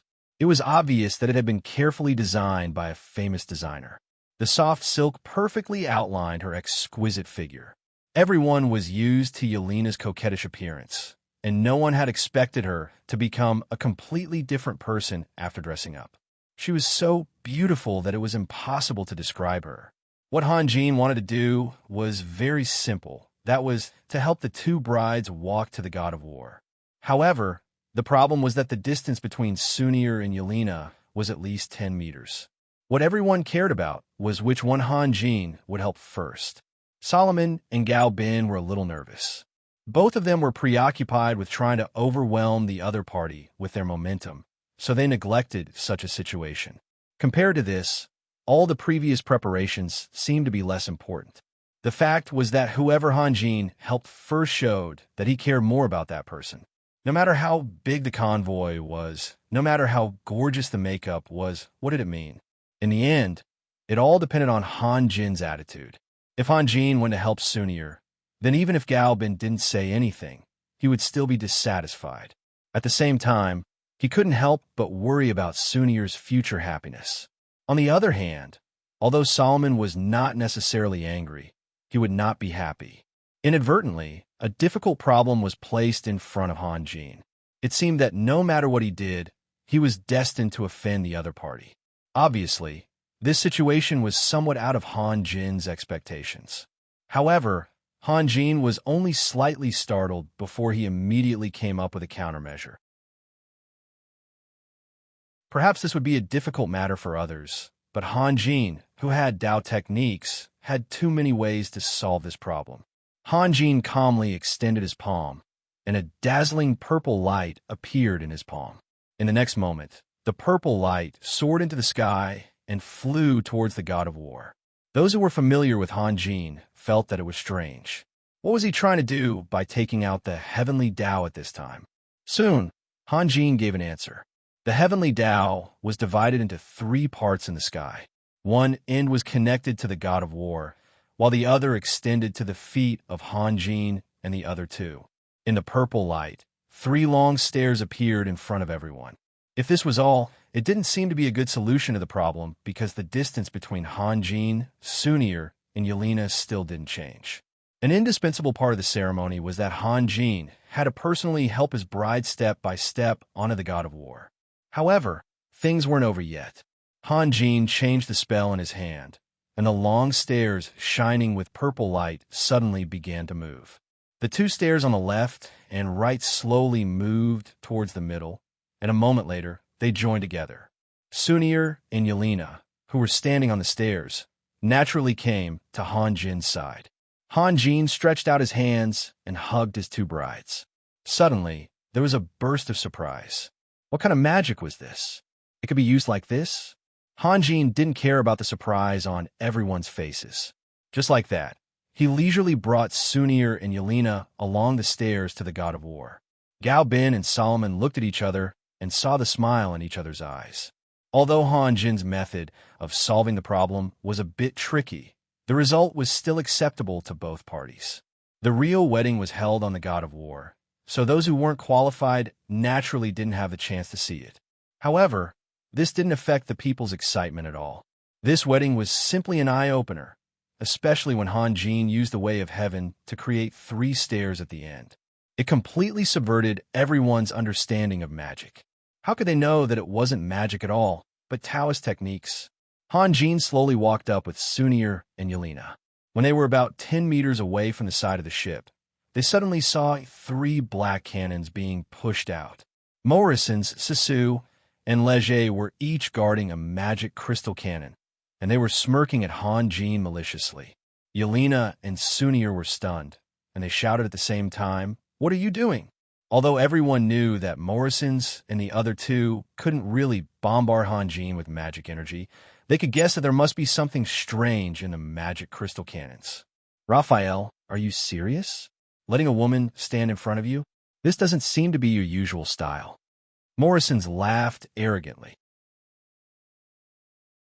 This was their only chance to teach Han Jin a lesson. If they missed this wedding, even if the 3 of them attacked together, they wouldn't be able to touch even a corner of Han Jin's clothes. Han Jin shook his head slightly. It seemed that no matter which dimension the wedding was in, there would always be such people with bad taste. However, the problem was that Han Jin was the main character of the wedding, so he couldn't be angry. This was also why Morrison's and the other 2 dared to mess around. You really don't know what's good for you. Han Jin chuckled and continued to walk forward with Sunir and Yelena. When Morrison's and the other 2 heard Han Jin's words, they felt an inexplicable chill in their hearts. However, at this moment, the arrow was already on the bow and had to be released. Raphael, you won't come after us to settle the score, right? Although Morrison's acted as if he was not afraid of anything, his words fully exposed his true thoughts. Settle the score? What score? Han Jin didn't seem to care at all. Han Jin's attitude obviously irritated Morrison's and the other 2. In fact, they didn't really want to do anything to Han Jin. If Han Jin could compromise and beg for mercy, they would let it go. However, since Han Jin was stubborn to the end, there was no need for them to be merciful. Raphael, you said it yourself. Morrison's gritted his teeth and signaled Sesu and Leger with his eyes. The 3 of them pointed their cannons at Han Jin at the same time. Morrison's and the other 2's confidence came from Green. They didn't know why Green was fooling around with these young people. Although he didn't participate in it personally, he provided them with powerful magic tools. In view of Han Jin's powerful strength, ordinary means naturally couldn't be used. After brainstorming, Green chose a water magic that was the least likely to be guarded against. Of course, the water was not ordinary water. According to Green, although there was nothing unusual about the taste, the water was acidic. Even a little bit of it would cause tears to flow out of one's eyes. Therefore, Morrison's and the other two were very confident. Of course, if it were Ankiel or Catherine, they would never try to trick a god. There's a saying that if you spit at the sky, it would only land on your own face. Han Jin had overwhelming power and could change any dangerous situation. However, there was also a saying that the newborn calf was not afraid of the tiger. In the minds of Morrison's and the others, the current Han Jin and the old Han Jin kept overlapping. No matter how powerful Han Jin was today, they still kept the old impression in their minds. Therefore, they seriously underestimated Han Jin's strength. Boom! The three magic crystal cannons roared at the same time and exploded with a deafening sound. However, the result was out of everyone's expectations. Han Jin stood there perfectly fine. Even the corner of his clothes was not lifted. However, the three instigators of the whole incident were all attacked without exception. Morrison's was wrapped in the fog. Although his movements were agile, compared to the speed of the fog's attack, he was still slower. Sasu was splashed with water from head to toe. There was no place that was undamaged. Leger was the most miserable. He was caught off guard and was blown off the ground by the strong hurricane. If Dominique had not quickly pulled him up, Leger would have fallen down. Retribution, pure retribution. Morrison's and Sasu were like headless flies. They screamed in pain and rubbed their eyes hard. Tears gushed out like a fountain. "What are you doing?" Guevara shouted as he walked up to the deck. "Young people don't know when to stop," Zhenglin interrupted with a smile. Morrison's was angry and anxious. He never thought that the great magus and alchemist, Zhenglin, who had been famous for a long time, would have such a bad character. If Zhenglin just wanted to get himself out of the situation, it would be fine. However, it was too much to turn around and make a false accusation. At this time, Han Jin had already brought Sunir and Yelena to the side of the ship. He glanced around and ignored Morrison's and Sasu. He walked slowly to Guevara, bent down, and said softly, "Sir," thinking back to the past few years, no words could fully express his gratitude.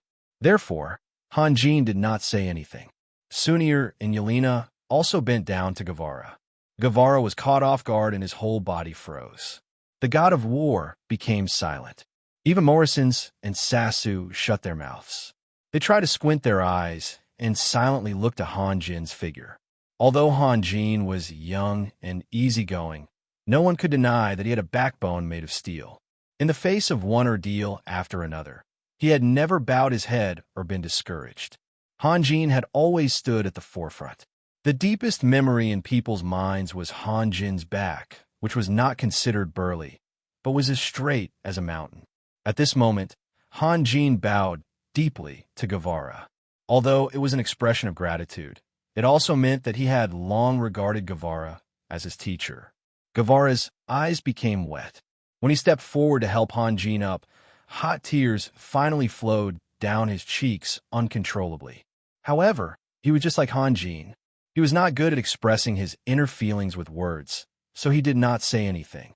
To be continued. If you want to know what will happen next, please go to www.chidian.com. There are more chapters. Support the author. Support the original reading.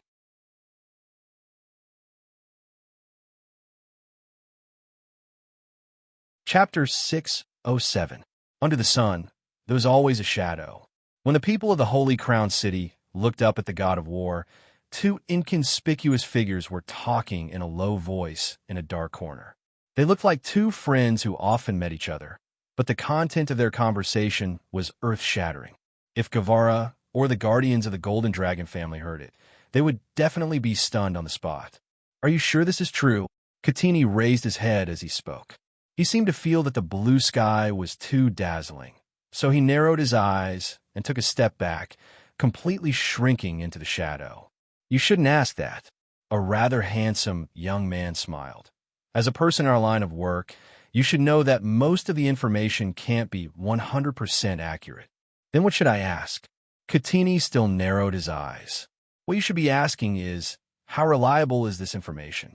The young man turned his head and looked at Catini. Mr. Catini, I found that we have a common habit, which is that we hate too dazzling sunlight. Maybe we can be good friends. Mr. Leonardo, I'm just a nobody. Catini laughed. If you want to make Mr. Leonardo trust you more, you can think of a way to do it with other people, such as Morrison's and Sasso. As for me, I'm not important. The world I have is big enough. Leonardo's smiling eyes faintly flashed with a bit of arrogance. I don't need to deliberately curry favor with anyone. Catini was silent for a moment, and then he replied with a sharp tone, You should know that no matter how big the world you have is, it's a gift from Mr. Leonardo. You misunderstood me. Leonardo shook his head with a smile. What I really want to say is that I've heard of your name a long, long time ago, and I've seen you with my own eyes. A long, long time ago? Catini was stunned. Have you forgotten? At that time, you and Zagun lived in Grey Valley City for half a year. Of course, you won't remember me, because I was just a child at that time. Grey Valley City. A hint of sorrow flashed through Cortini's eyes. He could never forget his old master, Zagun. This had nothing to do with Zagun's character or Han Jin's attitude towards him. No matter how much Han Jin trusted him, no matter how cruel Zagun's personality was, no matter how much he was despised by the entire continent, he could not completely erase Zagun's shadow. There were such stubborn people in the world. They were more loyal than hunting dogs. Although they would not easily obey anyone, once they recognized a master, they would not regret it until death. If their master became a hero in the end, they would also leave a glorious chapter in the history books. If their master was a tyrant, they would not hesitate to choose to help the tyrant. Even if they knew that they were doomed, they would never turn back. Cortini was such a person. Because of Zagun's prior instructions, he cooperated with Han Jin. When he got his revenge and wanted to retreat into the mountains, Han Jin tied him down with Zagun's remains. Otherwise, Cortini might have left the Holy Crown City long ago. Moreover, Cortini never concealed his longing for his old master. He would only leave his room when Han Jin personally ordered him to do something. Most of the time, he would stay in the courtyard, guarding Zagun's grave. However, it was Cortini's fortune to have met Han Jin. Han Jin would not be dissatisfied with Cortini's longing for his old master. On the contrary, he trusted Cortini even more. At that time, I took you as my role model. Leonardo smiled and said, I know I can't become a true king, so what I want to do is to be like you, hiding behind a powerhouse worthy of my loyalty, and be a shadow. In your eyes, is Lord Zagun a powerhouse? Cortini said lightly. There were many powerhouses in the Abyss world, and Zagun's strength was not outstanding at all. During that time, he and Zagun were often looked down upon by others. It was not until they met Donald that everything changed dramatically. I'm not talking about Zagun, Leonardo said slowly. I'm talking about you, Lord Cortini. Let's not talk about this anymore. Cortini sighed softly and then changed the topic. Lord Leonardo, how do you want me to report this to my lord? Do I have to say that? Nicholas doesn't care about anything anymore, and all the conspiracies are planned by a teenage child? By the way, Nicholas's son is called Tinos? Yes. Leonardo nodded. Why? You still don't believe me? It's not that I don't believe you, but there are too many details that can't be completed. Cortini frowned. Even if that child is a genius, even if he has a great reputation and can control Nicholas's subordinates, how could he contact the Black Dragon race in such a short time? Not all the dragons who can use the ultimate shape-shifting skill to walk on the continent belong to the Golden Dragon race, Leonardo said with a smile. Oh, did that Tinos find the Black Dragon race first? Or did the Black Dragon race find Tinos first? Cortini asked again. You're asking the wrong person. Leonardo shrugged. I didn't participate in their plan, so how could I know so much? Also, I heard from my lord that although the Black Dragon King Valentine has the power of a demigod domain master, He doesn't have the corresponding courage, Cortini said. Now that my lord has occupied the heaven realm, he still dares to jump out. That's the key, Leonardo said softly. Leonardo said softly, the whole world has completely lost its balance. Even if he doesn't jump out, will my lord let him go? Will my lord allow a demigod domain master to occupy the abyss world and slowly build up his strength? You still don't understand, my lord. Speaking of this, Cortini suddenly laughed. For my lord's character, what you think is impossible might really happen. Maybe, Leonardo said slowly, but Valentine doesn't think so. Now that the heaven realm has been occupied, he has become my lord's only opponent. Even a desperate rabbit will bite, let alone a demigod domain master. Rabbit? You used a rabbit to describe the Black Dragon King Valentine? Cortini's expression became very strange. Can't I? Leonardo asked calmly. Huh? Cortini laughed, then changed the topic again. My lord has just occupied the heaven realm a few days ago, and Valentine reacted immediately. Don't you think it's too fast? After the World War, my lord's first target will definitely be the heaven realm. Hee. I knew about it half a month ago. How is that possible? Cortini was shocked. Did my lord tell you? No. Leonardo smiled. Leonardo smiled and said, this is Lady Ankiel's judgment. She has also discussed this with the guardians and elders of the Golden Dragon clan. Then where did you? Cortini's expression suddenly became very serious. You're saying that there's a traitor in the Golden Dragon tribe? That's right. Impossible. Impossible. Cortini shook his head repeatedly. The Golden Dragon tribe and the Black Dragon tribe have been fighting for countless years, and their hatred is deeper than the sea. How can there be a traitor? Impossible? Leonardo sneered. You don't understand the pride of the Dragon tribe at all. The rise of the Empire, my lord's strength, and the mass production of deadly weapons like the Demon Annihilation Crossbow. Since Lord Zagreen can make the Demon Annihilation Crossbow, then he can make even more terrifying weapons. All these made the Dragon tribe feel threatened. Many dragons believe that in a few hundred years, there will be no place for the Dragon tribe to live on the entire continent. Facing the nightmare of extinction, what kind of hatred can't they let go of? Cortini didn't speak anymore. After a long silence, he asked again, since the Dragon tribe hates my lord so much, why didn't they attack when my lord attacked the heaven realm? As far as I know, that little guy Tinos did plan to do so, Leonardo said slowly.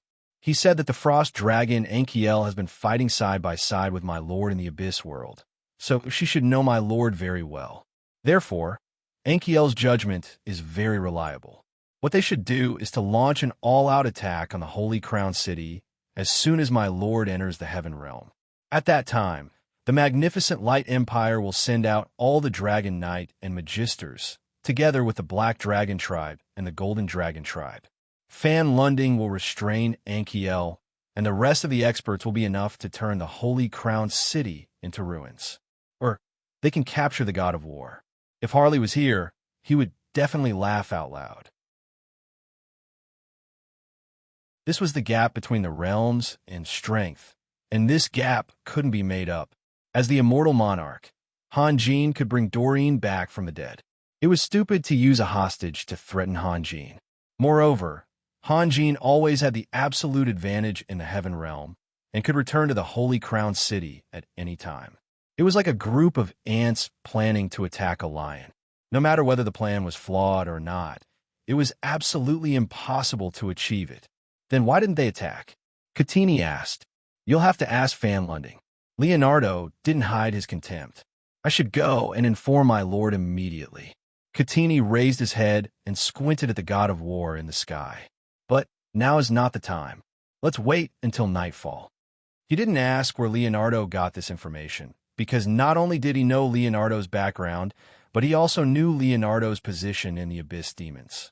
After the destruction of the demon lair, many abyssal demons sided with the Black Dragon clan. But just like the Golden Dragons who feared the future, some abyssal demons couldn't see any hope for the Black Dragon clan.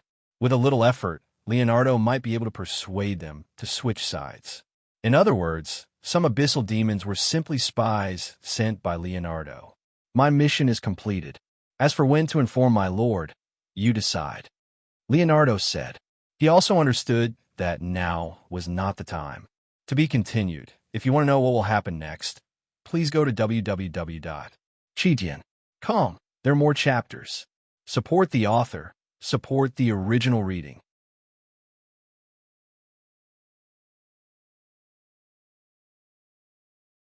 Chapter 608. Melodious music sounded as Hanjin led the two brides onto the golden-red silk carpet and slowly walked towards Jed's on the viewing platform. For Sunir and Yelena, this was undoubtedly the happiest moment of their lives. They even hoped that the long carpet under their feet would never end, so that they could accompany Hanjin forever. Guevara and Solomon, who were sitting on both sides of the viewing platform, looked at the three newlyweds with gratification. For the old man, nothing could make them happier than the scene in front of them. At this moment, Hanjin's identity was no longer that important. What was important was the future happiness of the children. Success and fame, ambition and hegemony. Although it sounded exciting, there were always some things that power could not be exchanged for. Walking on the soft carpet and smelling the refreshing fragrance around him, Hanjin's heart was also moved. When he was still racking his brains over a small magic crystal, how could he have imagined that today would come? Indeed, Hanjin had a powerful cultivation method that was full of mystery to this world, but the so-called power was always relative. Hanjin had experienced countless struggles on the edge of life and death before he was able to successfully take that last step. Others simply could not understand the difficulties and dangers involved. Under the eager gazes of the crowd, Hanjin and the other two finally walked in front of Jed's. Jed's was just about to open the light scripture in his hand, but hesitated and gently placed the scripture on the table. This was because Jed's suddenly realized that what Hanjin really needed was not a long and tedious song, but a sincere blessing from a friend. Friends, for the first time, Jed's felt that these two words were so warm. Once upon a time, a sharp sword from a friend pierced through Jed's body. Even now, Jed's could still recall the cold blade. However, people were always different. Through Hanjin, Jed's truly understood the meaning of a friend. Not only because Hanjin had saved him, but also because of Hanjin's attitude toward Morrison's, Sasu, and other weaker friends. Even when he heard that Hanjin had seriously injured the Holy Knight Aud, he did not lose confidence in Hanjin.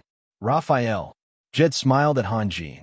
I'm very happy to preside over your wedding. I think this will be my most precious memory. Everyone was a little stunned.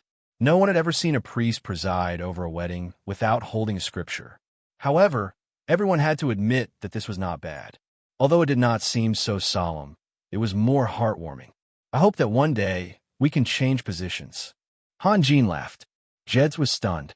Hanjin had the ability to put Jed's into a situation where he did not know whether to laugh or cry. High-ranking priests could get married. There were no written rules in this regard, but from ancient times until now, all popes have been single for life. This was because in the hearts of the believers, only priests who wholeheartedly devoted themselves to their God could sit in the position of pope. Once they got married, it meant that they were selfish and were not qualified to gain the trust of all believers. Becoming a cardinal was a threshold.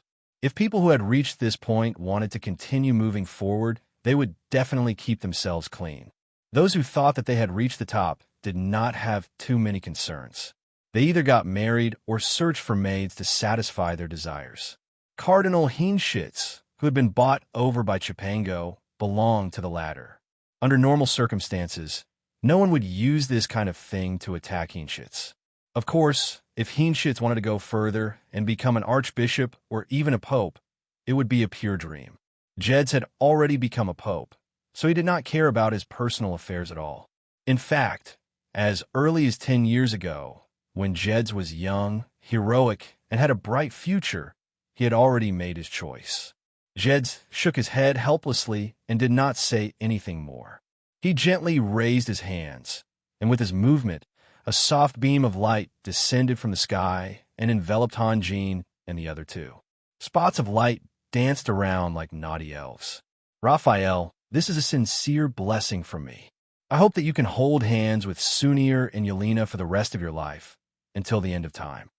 Jed stretched out his finger, and the beam of light suddenly brightened. It shone with a holy brilliance, as if it was real, accompanied by a faint hymn. "Thank you," Han Jin said softly. Jed slowly opened the Holy Bible. "Now, there's one more thing you need to do, and that is to accept the blessings from the elders." Han Jin smiled and nodded. He walked in front of Guevara with Sunir and Yelena and bowed deeply. After the excitement just now, Guevara had already calmed down, but from the corners of his eyes, one could still see the joy that could not be hidden. "Good, good. I am relieved that you are all well." Guevara's words were somewhat incoherent, but no one cared. What was important was not what Guevara said, but that Han Jin, Yelena, and Sunir were finally together. After being in contact with Han Jin for a long time, everyone knew Han Jin's preferences. Therefore, the wedding ceremony was greatly reduced. After receiving the blessings of the Solomon couple in Gao Bin, Jed solemnly announced that the Lord of the Holy Crown City, the future king of the empire, Raphael, Sunir, and Yelena were now officially partners. Except for a few people such as Morrisons and Sasu, no one dared to joke with Han Jin. The wedding process was calm and efficient. After 10 minutes, Han Jin had disappeared from the cabin with Sunir and Yelena. In Han Jin's divine realm, the scenery was completely different from the outside world. Perhaps it was because the god of the underworld, Staya, and the archangel, Alpha, had disappeared one after the other, but day and night had appeared here. Hovering above the three of them was the deep night sky. There were no stars or bright moons, but the whole canopy was much brighter than the night sky of the outside world, like a huge dark blue gem. Sunir had taken off her thorny flower crown and was kneeling by the warm spring, gently stirring the water. The longer she stayed here, the more she liked it. It was quiet and peaceful, without any worries or worries, and far away from the bloodshed of the past. Thinking of her own gaffe when she heard that Han Jin was going to move the ancient tree of life here, Sunir felt her face burning. She also felt a little guilty. Yes, how could he bear to hurt the elves? Thinking of this, Sunir couldn't help but turn around and look at Han Jin. Han Jin's sitting posture was very lazy, and Han Jin was curled up like a kitten beside him. She was much more energetic than Han Jin. Her big eyes looked around, sometimes looking at Sunir, sometimes sneaking glances at Han Jin, and sometimes she lowered her eyes. Her long eyelashes kept trembling, as if she was thinking about something. Han Jin, on the other hand, closed his eyes slightly, as if he had fallen asleep. Sunir had already discovered something. Ever since Han Jin returned from the Abyss world, his temperament had changed dramatically. His demeanor and movements were particularly casual and leisurely.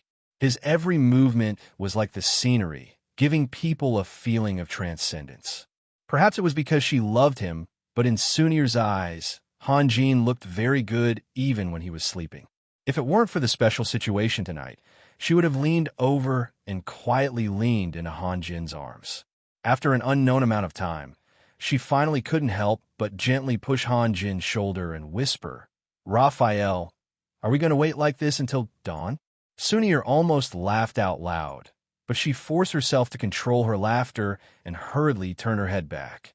However, at this moment, she was very sensitive. She had already caught the change in Sunir's eyes and cried out in dissatisfaction, "Sister Sunir, what are you laughing at? I didn't say anything wrong. Look at him. He's really asleep." "Me? I'm not laughing."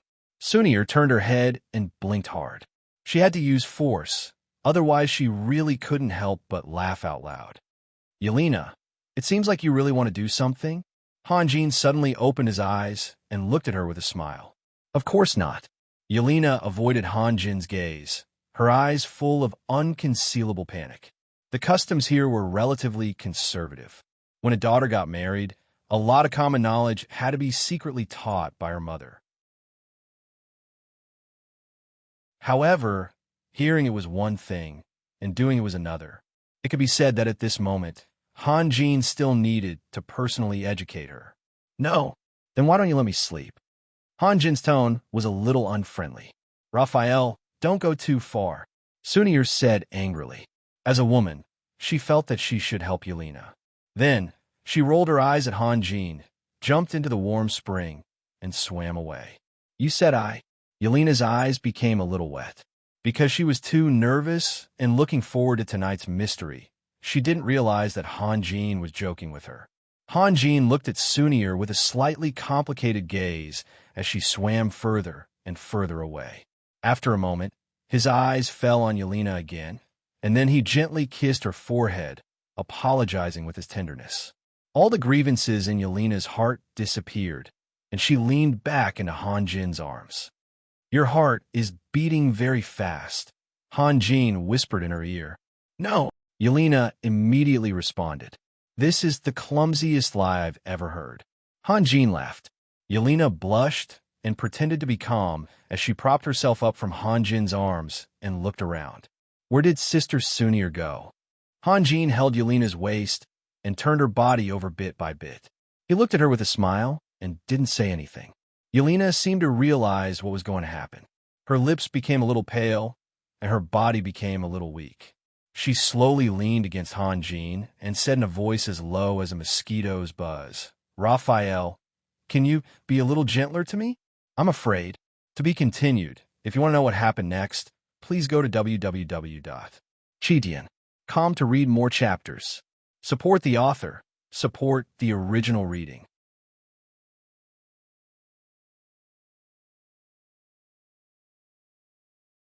Chapter 609. Under the cover of the night, the Holy Crown City was still brightly lit. The guards on the city wall were meticulously patrolling. Even on this special day, they didn't relax their vigilance. Of course, when the guards came, they would still have a chance to have a few drinks. Although they couldn't witness the grand wedding today, it was still a good thing for them to enjoy the joyous atmosphere. Suddenly, several vague figures rose from the city and flew straight out of the city at a very fast speed.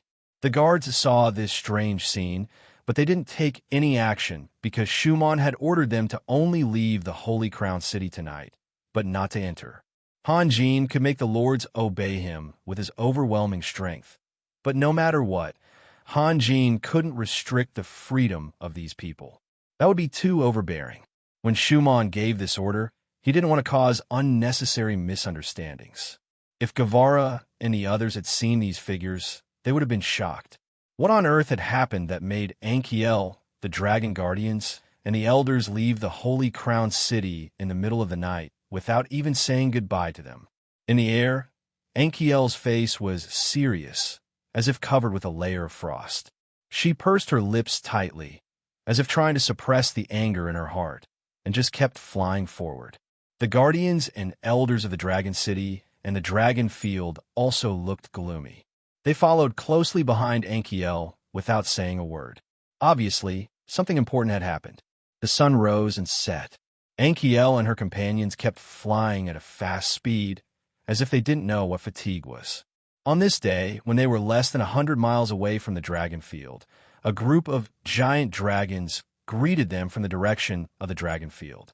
After a short conversation, they turned around and flew into the depths of the Magic Beast Forest.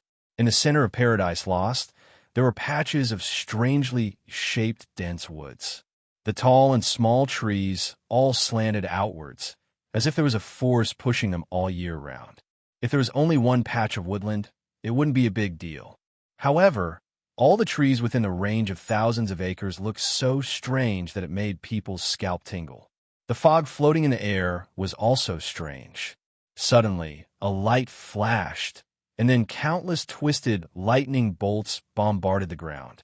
Before the lightning bolts dispersed, the fog turned into a grayish-yellow tornado, soaring into the sky. When the tornado became more and more violent, with a boom, dust and sand splashed in all directions and turned into countless sparks. As soon as the sparks fell, frost quickly spread along the ground.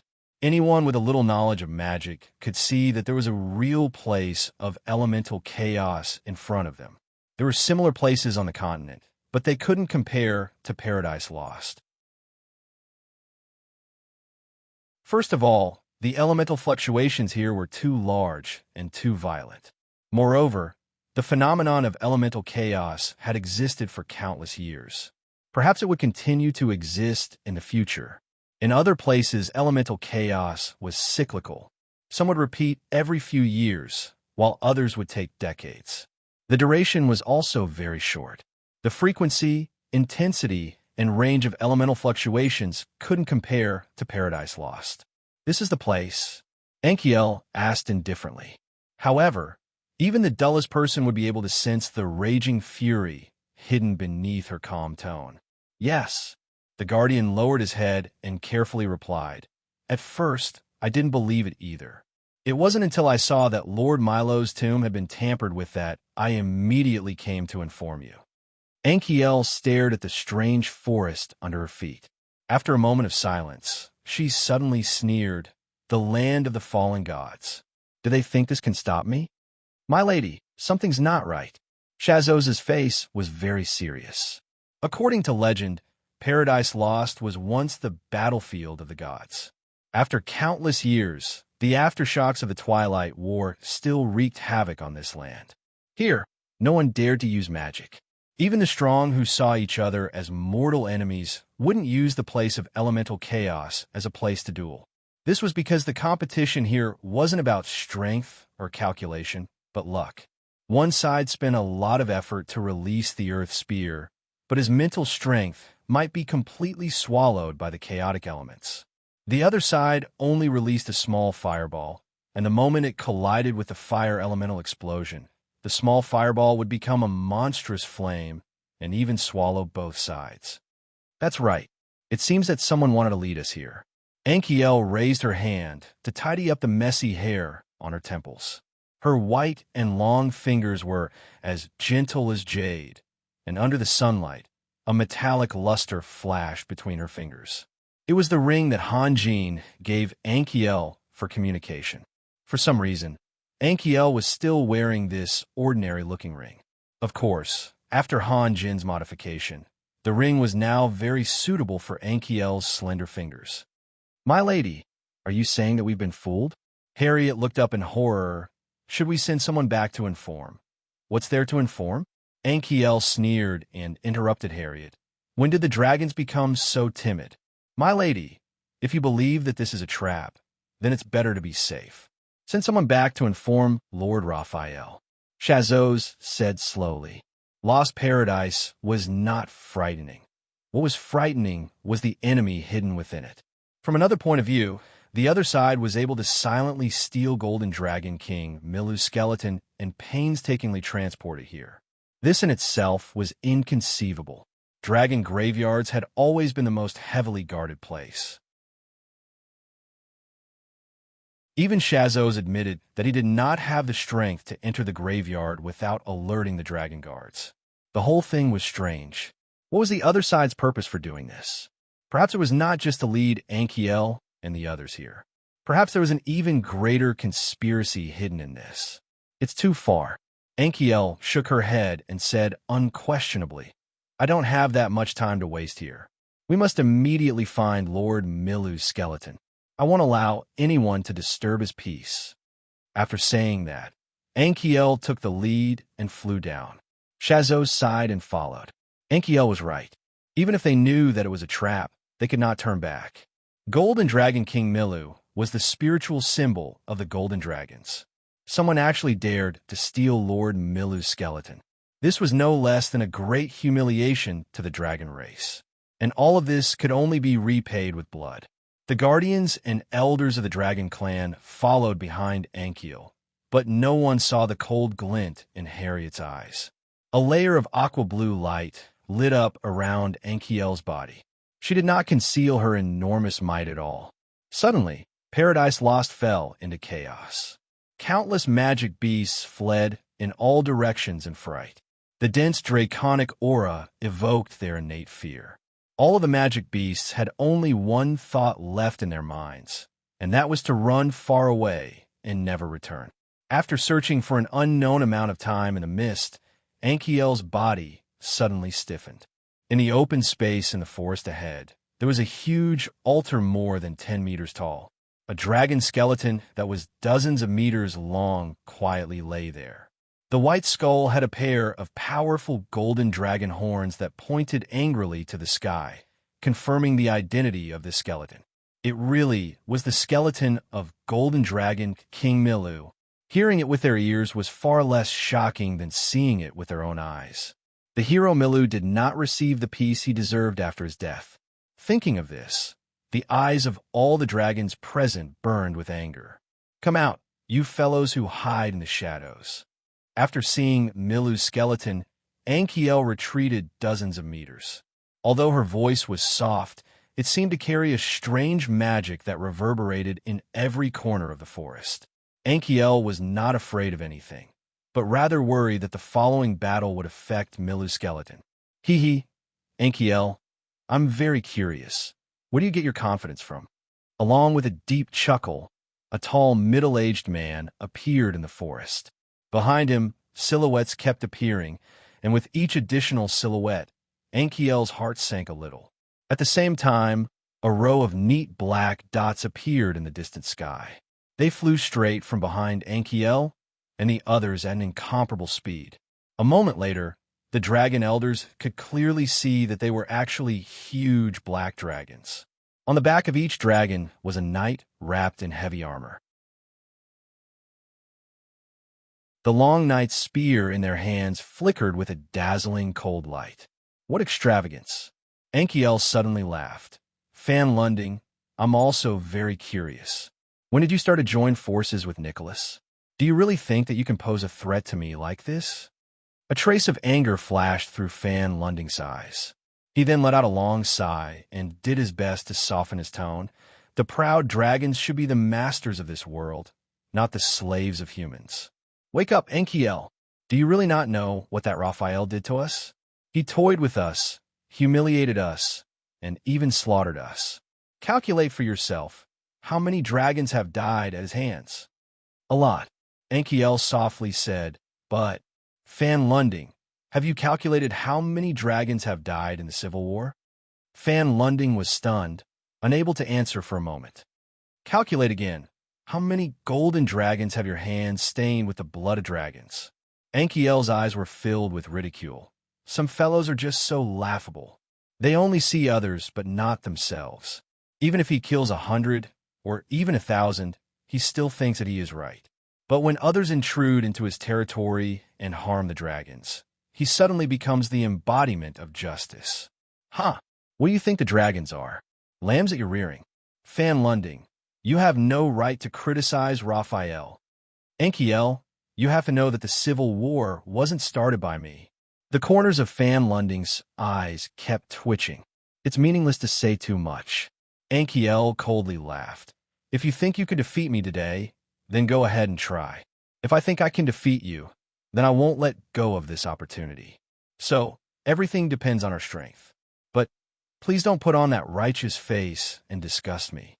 To be continued. If you want to know what will happen next, please go to www.chidian.com. There are more chapters. Support the author. Support legal reading.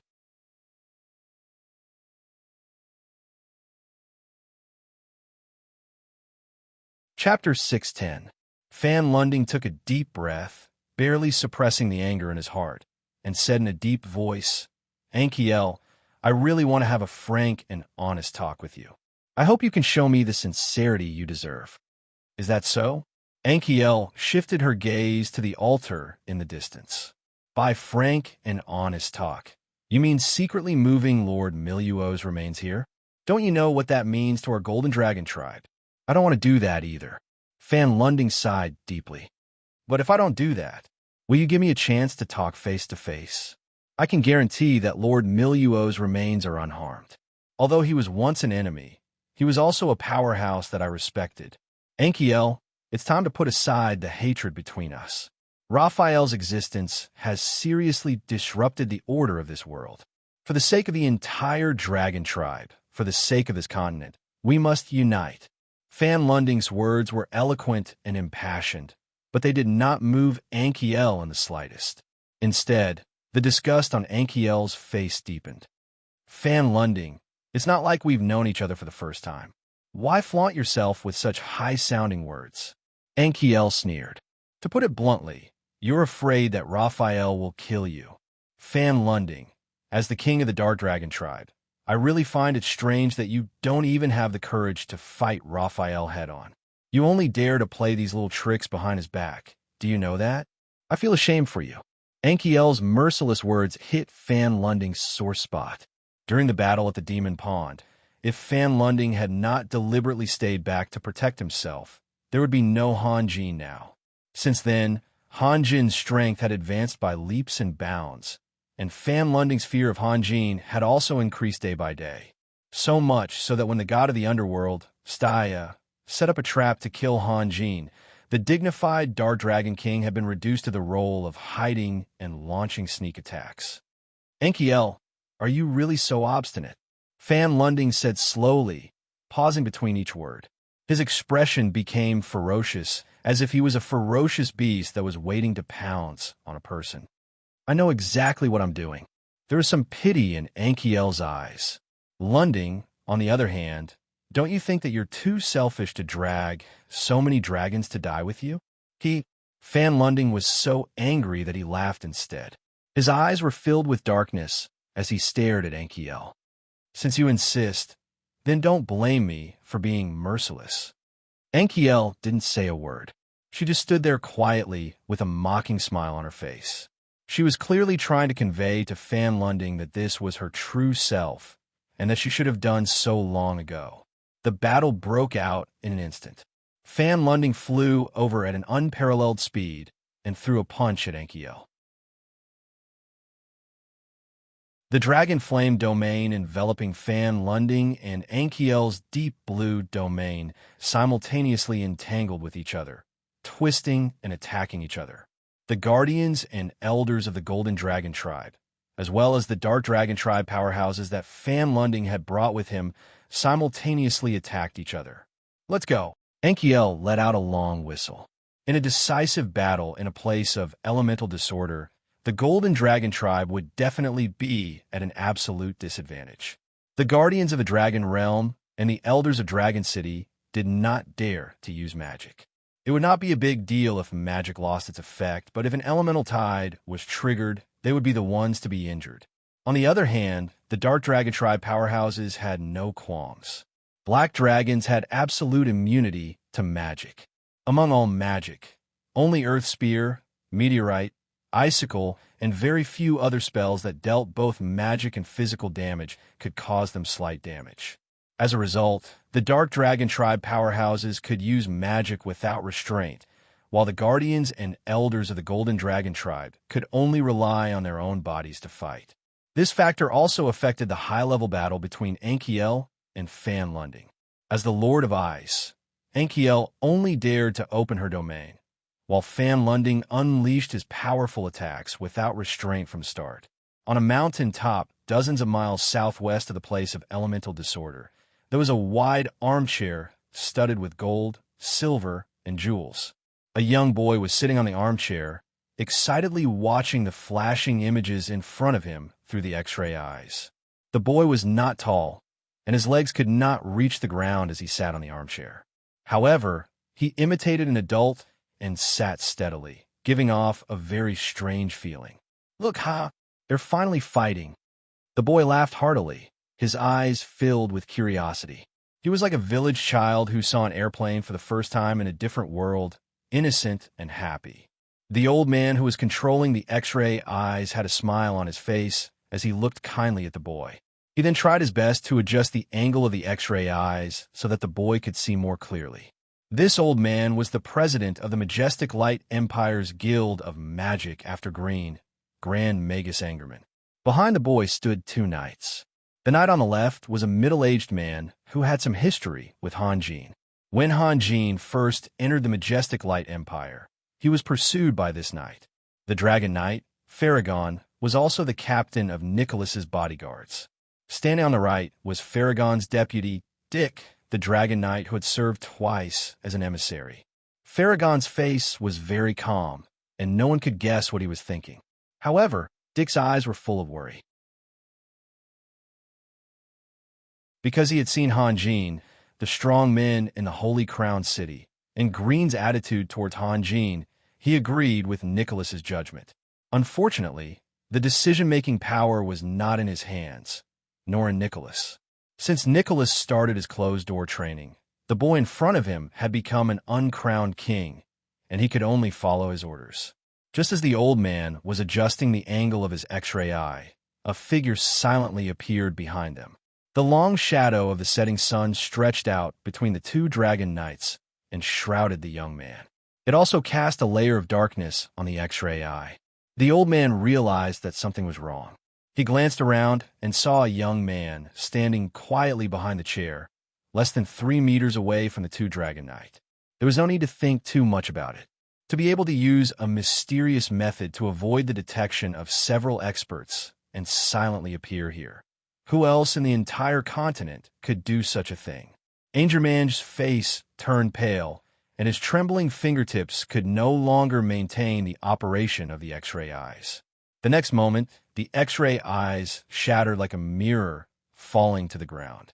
The boy's eyes flickered, and then he let out a long sigh and suddenly asked, "Uncle Angermanch, why do they have to kill each other? Isn't it good for everyone to live a happy life?" Angermanch didn't know whether to answer this childish question first, or to question the origin and purpose of the young man first. Although both were nonsense, he should do something. Dick slowly turned around. When he saw Han Jin clearly, he couldn't help but lean back a little and then take a few steps back. He felt as if a huge rock had suddenly appeared in his chest, almost suffocating him. Farragon's reaction was very calm. He slowly reached down with his right hand and tightly grasped the hilt of his sword, 2 balls of fire slowly burning in his eyes. The boy also turned around and looked at Han Jin with a pair of curious eyes. "Ah, we have a guest. Big brother, how are you?" "Little guy, do you still recognize me?" Han Jin smiled. No matter how smart Nicholas' son was, he was still young. Although he could control his expression very well, his trembling toes and stiff neck clearly showed his true feelings. "Big brother, you've seen me before?" the boy asked in surprise. Then he said, "Big brother, you're so beautiful." "You shouldn't use beautiful to praise a man," Han Jin said with a smile. "Say something else, such as handsome or dashing. I like them all." "Is that so? I'll remember that." Hee. The boy grinned. Han Jin took a step forward. Farragon and Dick leaned against each other, as if they had been electrocuted, shielding the boy behind them. "Don't be nervous," Han Jin softly said. His gaze went past the people in front of him and into the elemental mist in the distance. After a while, he slowly said, "Fan London's boldness ends here." Do you believe it? Even if he's given thousands or tens of thousands of years, he won't make any progress. Angermanch and the others looked at each other. They didn't understand why Black Dragon King Fan London was suddenly mentioned, nor did they know how to respond. Compared to Fan London, Nicholas is much more outstanding. Han Jin smiled. 3 years might be too short, but if he's given more time, he really might be able to break through the final barrier because he has a courageous and fearless heart. "Big brother, are you praising my father?" "Ha! Thank you." The boy squeezed his head out from between Farragon and Dick and said with a smile. "Unfortunately." Han Jin looked at the boy with a strange gaze. "You've ruined him." "Me?" Perhaps his self-control had reached its limit, but the boy's smile became a bit forced. "I can sense that Nicholas is rushing here at full speed." Han Jin said in a low voice, "He should know that it is not the right time to fight with me, but he has no other choice. For the sake of true Linda's dying wish, and for the responsibility of a father, he must come." "Big brother, I don't understand what you're saying." The boy blinked his eyes hard. Drip, drip, drip. Drops of blood dripped down from the armrest and seeped into the grass. The boy's fingertips were quietly and desperately digging into the armrest. His broken fingernails had already pierced deep into his fingertips, but he didn't seem to feel any pain. Perhaps it was because another kind of pain was more torturous that made him ignore his own fingers. "You can't always rely on petty tricks to do things." Han Jin calmly said, "Nicholas is a good father, but you're not a good son. Today seems to be the last day of the voting. I hope everyone can vote for me. Forget about the work, vote for the author. Actually, I know that Pig Cat Red Army Hero has been supporting me, or else I wouldn't have been able to get to the 10th place. There's no such thing as a friend helping you all the time and not working hard. So, although I know that this chapter of the update is very bad, I still have to shamelessly ask for a vote. Everyone, please help me and vote for me. To be continued. If you want to know what will happen next, please go to www.chitian.com. There are more chapters. Support the author. Support the original reading.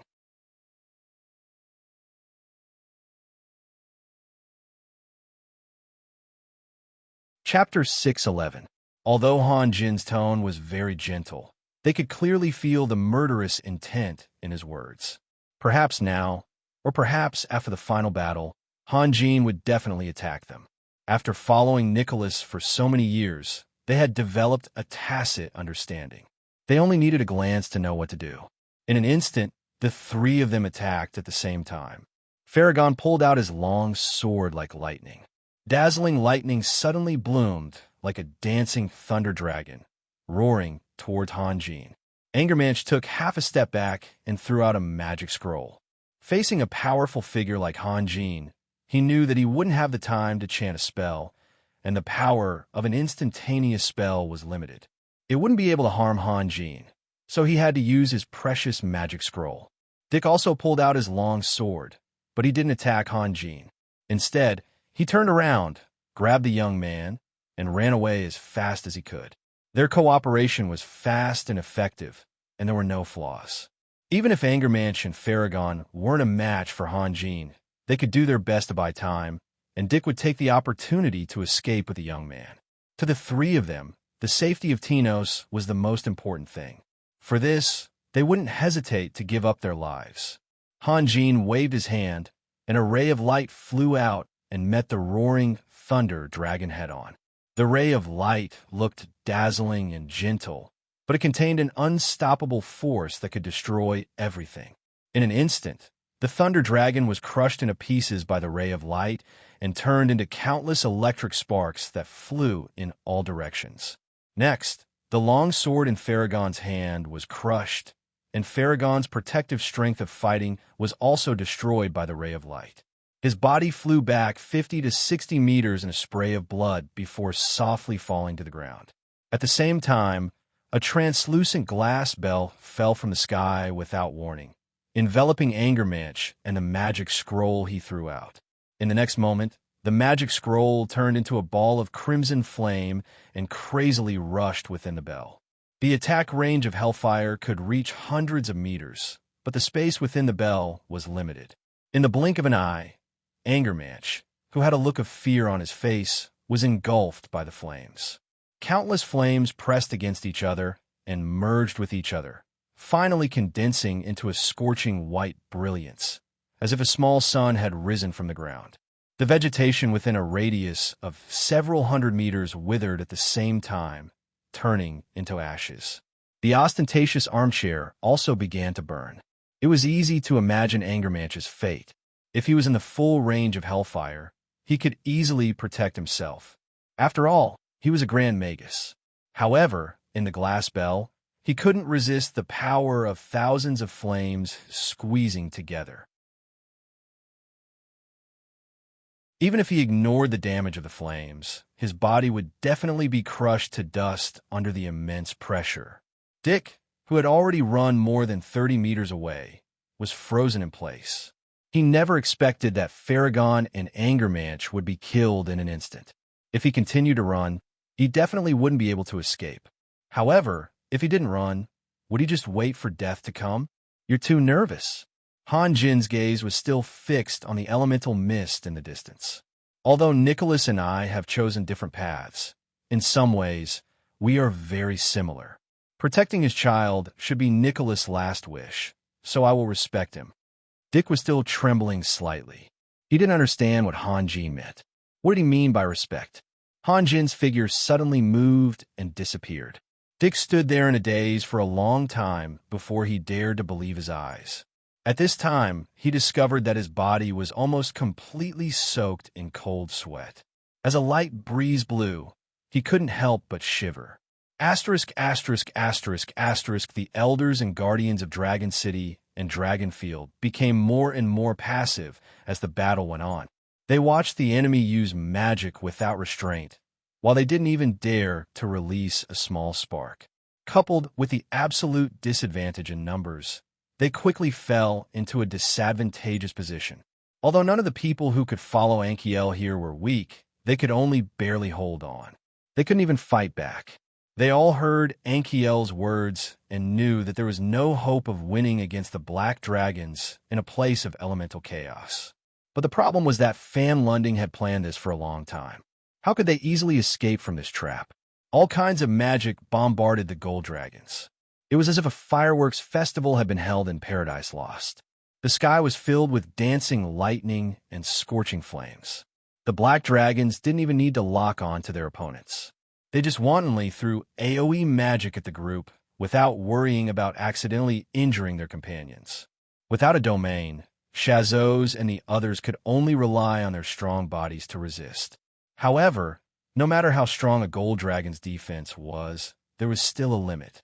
Not to mention, they were not only facing a variety of magic, but also sharp attacks that were not inferior to their own. Blood splattered constantly in the field, and a faint smell of blood permeated the forest. Even Shazos' face had a few more streaks of blood. However, the gold dragons were still bitterly holding on, desperately trying to break out of the encirclement. This was because everyone knew that if Ankiel was alone, even if there were several times more black dragons, they might not be able to stop a powerhouse with a domain. But with them, Ankiel would definitely be distracted. So, the only thing they could do now was to escape from this place immediately so that Ankiel wouldn't have any worries. It was such a small wish, but it seemed like it would never be realized. Their opponents didn't give them a chance to catch their breath at all. Wave after wave of attacks came at them like a tide. The golden dragons were like small boats in a vast ocean, and it seemed like they would be drowned in the next moment. The battle on Ankiel's side was even more intense. The worst thing was that she was far more exhausted than Fan Lunding. This was because she had to deal with both Fan Lunding and the raging elemental turbulence at the same time. Under such circumstances, Ankiel was constantly pushed back by Fan Lunding's storm-like attacks. Noticing that Ankiel's strength was gradually diminishing, Fan Lunding couldn't help but feel ecstatic and increase the intensity of his attacks. At the same time, the experts of the Black Dragon tribe also regarded Ankiel as their main target. It was Ankiel who led the Golden Dragon tribe to cooperate with the Holy Crown City. If they could destroy Ankiel, they would have a chance to persuade the Golden Dragon tribe to switch sides. As long as Ankiel was still alive, they would have no chance at all. After withstanding a few rounds of attacks, the aqua-blue barrier that enveloped Ankiel began to tremble violently. At the same time, Fan Lunding opened his mouth and spewed out an almost transparent, scorching dragon's breath. With a monstrous heat wave, the dragon's breath struck Ankiel's domain. With a loud bang, Ankiel was sent flying far away. However, Fan Lunding failed to notice a very important thing. The direction Ankiel was sent flying was the area where the two clansmen were engaged in a chaotic battle. My lord! Seeing Ankiel being sent flying by Fan Lunding, Shazos, and the others couldn't help but turn pale with fright. Ankiel, who seemed to have no strength to fight back, suddenly stopped when she flew above Shazos and the others. The blue barrier around her suddenly expanded and enveloped Shazos and the others. All the black dragons who came into contact with the light barrier were sent flying by the tyrannical power. While they were still in the air, they could clearly see a thin layer of blue ice crystals rapidly spreading over their bodies. How could these ordinary Dark Dragon Clan powerhouses resist the domain that Ankiel released with all her strength? Run! Ankiel's eyes were filled with anxiety. It could be said that all the elites of the Golden Dragon Clan were here. If anything happened to them, it would take at least 1,000 years for the Golden Dragon Clan to recover. Therefore, Ankiel had to fight for this opportunity, even if she had to take Fan Lunding's heavy blow. Shazos and the others didn't dare to hesitate any longer. They rushed in the opposite direction without looking back. If they didn't leave now, not only would they have to stay here forever, but they would also implicate Anchiel. Bastard! Fan Lunding roared. He waved his hands, and countless balls of scorching flames gushed out. What was even more frightening was that in this place of elemental chaos, every ball of flame was constantly changing. One moment, it would turn into an arm-thick lightning bolt. The next moment, it would turn into a tyrannical gale. This was the disadvantage of the Golden Dragon clan. They would never know what kind of magic was about to land on them. A ferocious glint flashed across Anchiel's eyes. Her long hair fluttered despite the absence of wind. Her deep blue domain, which had already expanded to its limits, expanded by several dozen meters under her full power, completely blocking the countless elemental turbulences wreaking havoc in the air. Countless flames, ice bombs, and lightning bolts bombarded the aqua-blue barrier. It was as if countless boulders had been smashed into the surface of a calm lake, causing ripples of various sizes. Anchiel's figure could no longer be seen in the smoke and dust that soared into the sky. The only thing that could be seen was the layer of aqua-blue barrier that was constantly trembling and twisting under the endless magic attacks. It seemed as if it would collapse at any moment. A domain was the symbol of a demigod powerhouse. However, it did not mean that it could withstand endless attacks, especially when the Dark Dragon King, Fan Lunding, was among the attackers who also possessed a domain. At this time, Shazos and the rest had already fled hundreds of meters away. The violent explosions behind them were like heavy hammers that continuously pounded on their hearts. Everyone knew that Lady Anchiel had blocked all the attacks by herself. All of this was to give them a chance to survive. However, they were even more clear that as long as they could successfully escape from this place, Anchiel, who possessed a domain, would still have a great chance of survival. Although it was inevitable that she would be injured, it was still much better than everyone dying here. Anchiel would only be able to let loose when they were out of danger. If a demigod powerhouse was bent on escaping, there were probably not many people in this world who could stop her. "You guys can go." Harriet, who was at the back of the group, suddenly stopped in her tracks and turned to look in Anchiel's direction. "Even if I die, I want to die together with Lady Anchiel." After saying that, Harriet did not care about the reactions of the others and directly rushed back in the direction she came from. Harriet's words were like a spark that completely ignited the raging flames in the hearts of the gold dragons. This battle was already incomparably cowardly, and using Anchiel's safety in exchange for a chance to escape was a humiliation that the gold dragons could not bear. The reason why they fled without looking back was that they were still rational in their hearts. They knew that this was the only way to deal with this crisis. Should all of them be buried here, or should Anchiel's injuries be used in exchange for everyone's survival? The answer was self-evident. This was also the reason why Anchiel had fought for this opportunity for them, even at the cost of her injuries. "Harriet, come back quickly." Shazos immediately panicked. If they really rushed back, wouldn't all the sacrifices that Anchiel had made previously be in vain? However, not all of the powerhouses could maintain their calm, especially after Harriet's words. "I want to go back too. I can't let Lady Anchiel fight alone." Xavier's usually expressionless face flushed with a rare shade of red.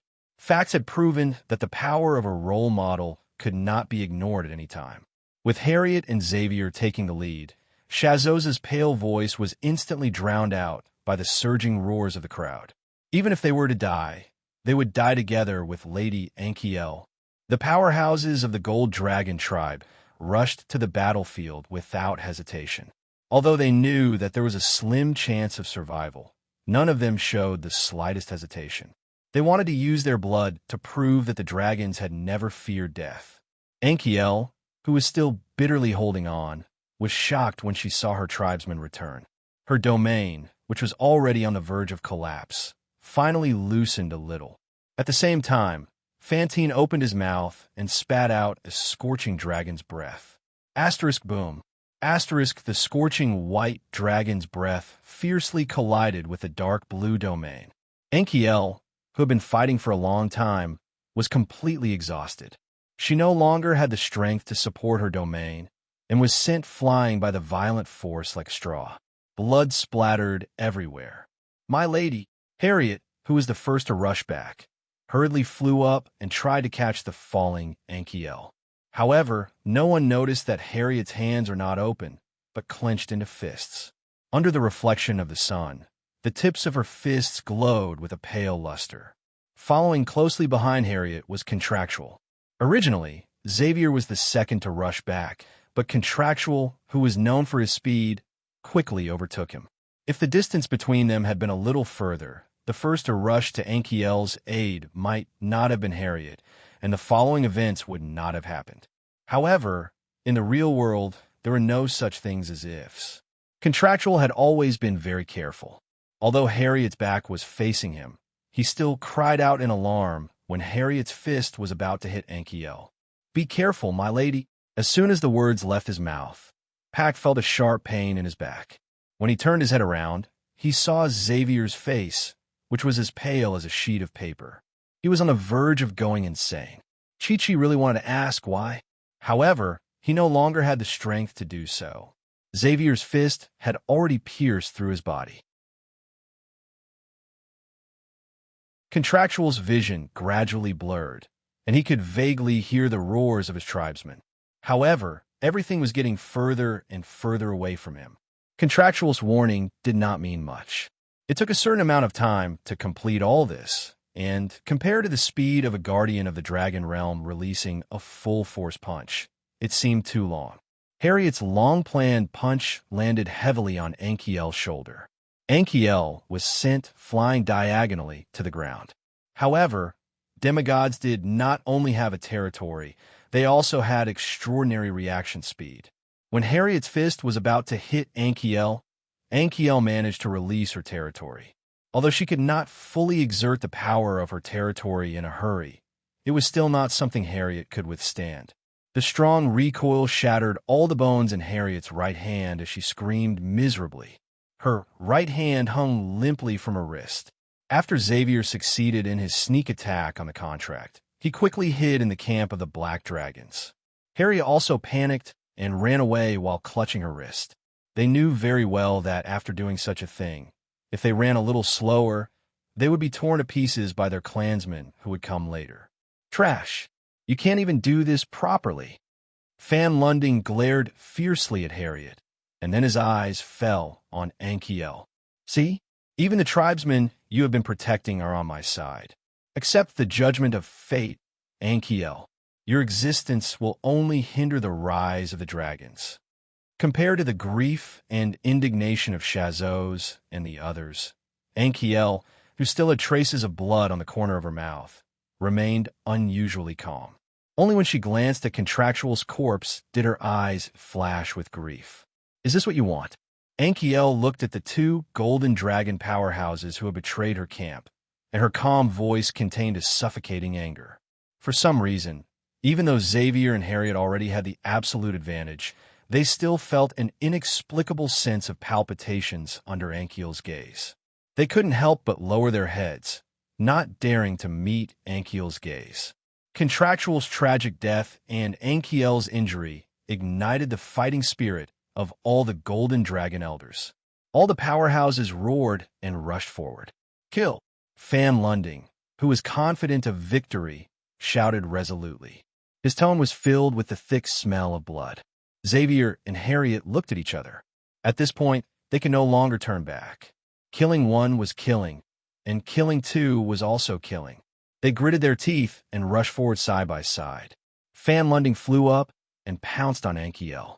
His eyes were full of unconcealable ferocity. "Anchiel, farewell. Thank you for everyone's support. Thinking back to the past few years of writing at Chidien, this should be the first time I've achieved the goal I wanted to achieve. So, I'm very, very excited." Although there aren't many benefits to being in the top 10, it's very important to me. It represents a kind of affirmation, encouragement, and support. I've never denied that I'm the type of person who would rather die to save face than suffer.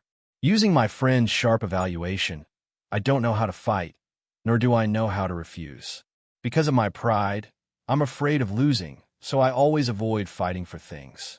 Because of my pride, I'm afraid of leaving a bad impression on others. So, I'll give them what they want, and I don't even refuse in my personal life. It's said that one stands tall at 30. It's too late to understand these principles when you're over 30. Perhaps it's not too late, but I'll definitely work hard in the future. In the next book, everyone will see a crazy south wall. To be continued. If you want to know the future, please go to www.chidian.com to read more chapters. Support the author. Support the original reading.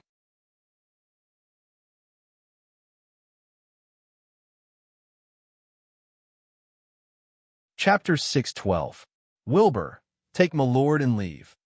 Shazos roared, and then canceled his ultimate shape-shifting, transforming into a 100-meter-long golden dragon. He flapped his wings and soared into the sky. The golden dragon powerhouses were stunned for a moment when they saw this, but they immediately understood Xia's intention. Then, they dispelled their ultimate shape-shifting and followed behind Xiazwa, charging straight toward the black dragons. In a land of elemental chaos, it was very unwise to cancel their ultimate shape-shifting when faced with a barrage of spells. Their huge bodies couldn't effectively dodge. Originally, they would have to endure a dozen spells at once, but now they had to face hundreds of spells bombarding them. But from another perspective, they had no other choice. Due to being deceived by Harriet and Xavier, the Golden Dragon elites were once again in a dire situation. If this continued, they would definitely be wiped out. Therefore, what Shazos wanted to do was to use his huge and vigorous body and spread his wings to create a chance for his companions to escape. Perhaps Shazos looked down on humans, or perhaps Shazos had always concealed his enmity towards Hanjin. But judging Shazos by these standards was a little unfair. At least to the Golden Dragons, he was an incomparably loyal warrior. If necessary, he wouldn't hesitate to spill his own blood. He was even willing to give up his life. Wilbur's eyes had turned red, but he didn't lose his rationality. He hurriedly called out to Anzer, "My lord." Wilbur forced himself not to look at Shazos. Even though he knew this might be the last time he saw him, he had more important things to do. Anzer took a deep breath. At this moment, no one was in more pain than her. The decision she had to make was so difficult. At this moment, a sudden change occurred. With a series of mechanical vibrations, rows of giant arrows shot out from the neglected altar, chasing after the golden dragons in the air at an unparalleled speed. There were actually demon-annihilating crossbows hidden in the altar. The golden dragon powerhouses who saw the giant arrows shooting out of the corners of their eyes couldn't help but reveal looks of despair. They never imagined that Fan Lunding and Nicholas would actually invest so much in this battle. It seemed that the Grand Light Empire's only remaining demon-annihilating crossbows had been transported to the land of elemental disorder. Shazos's expression became even more desperate. Demon-annihilating crossbows were very lethal to all giant creatures.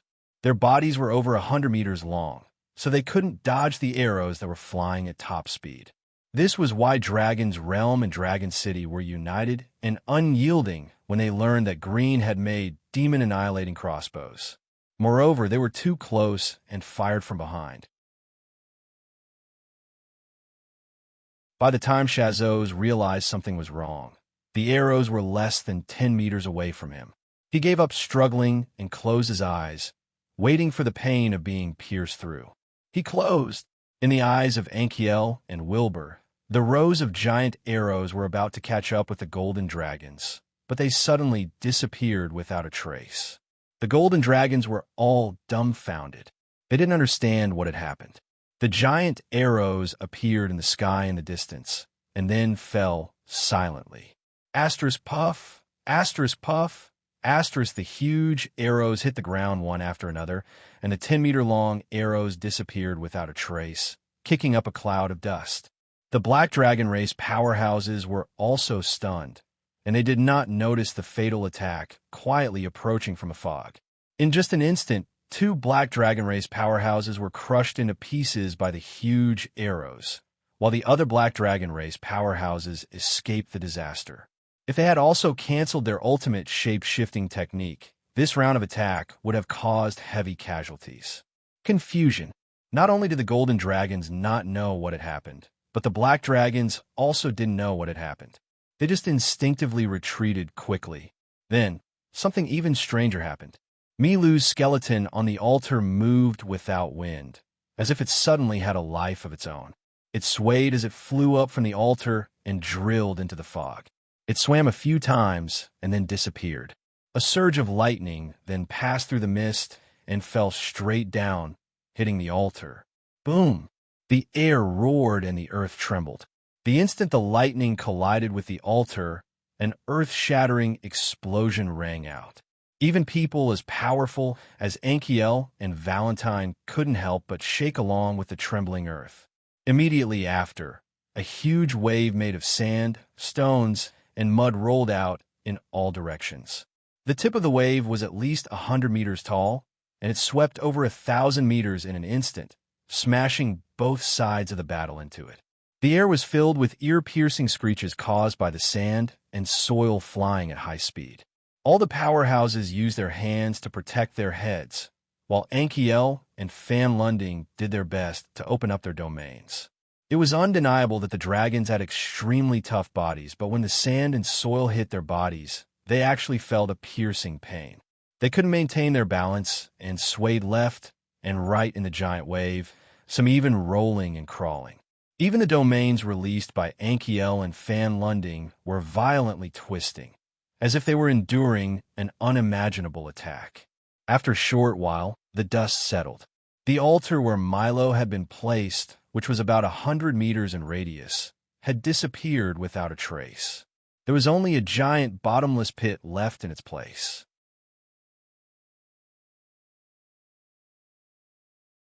No matter how many demon annihilation crossbows were hidden in the altar, or what kind of powerhouses were hidden in the altar, everything had completely disappeared.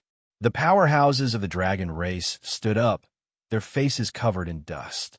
Or rather, they forcibly pulled out their half-buried bodies.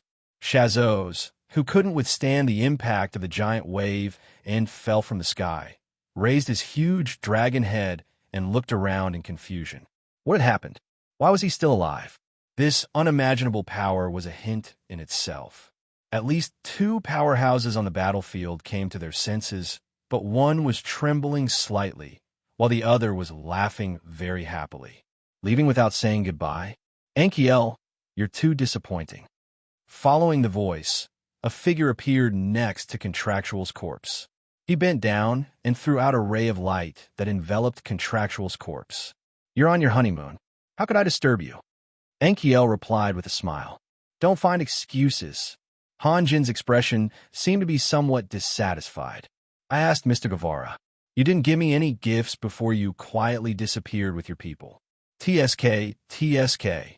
Everyone says that the dragons are stingy, and it's true. You greedy guy. Anchiel was angry and amused at the same time. Did I not give you enough gifts in the past? The past is the past, and the wedding is the wedding. The meaning is different. They're 2 different things. All of the dragons were silent. Although Hanjin was belittling the dragons, the golden dragons were filled with gratitude, while the black dragons were filled with fear. The former wouldn't be angered by a few words of ridicule, but the latter didn't dare to be angry. Shazos had already seen Hanjin's figure and understood who had saved him. His eyes, which were as large as wheels, revealed an extremely complex emotion. In the past, he had admired Hanjin, but after discovering the truth, he wanted nothing more than to tear Hanjin to pieces. Now, even he didn't know how to treat Hanjin. All right, I'll admit defeat, Anchiel said helplessly. Tell me, what do you want?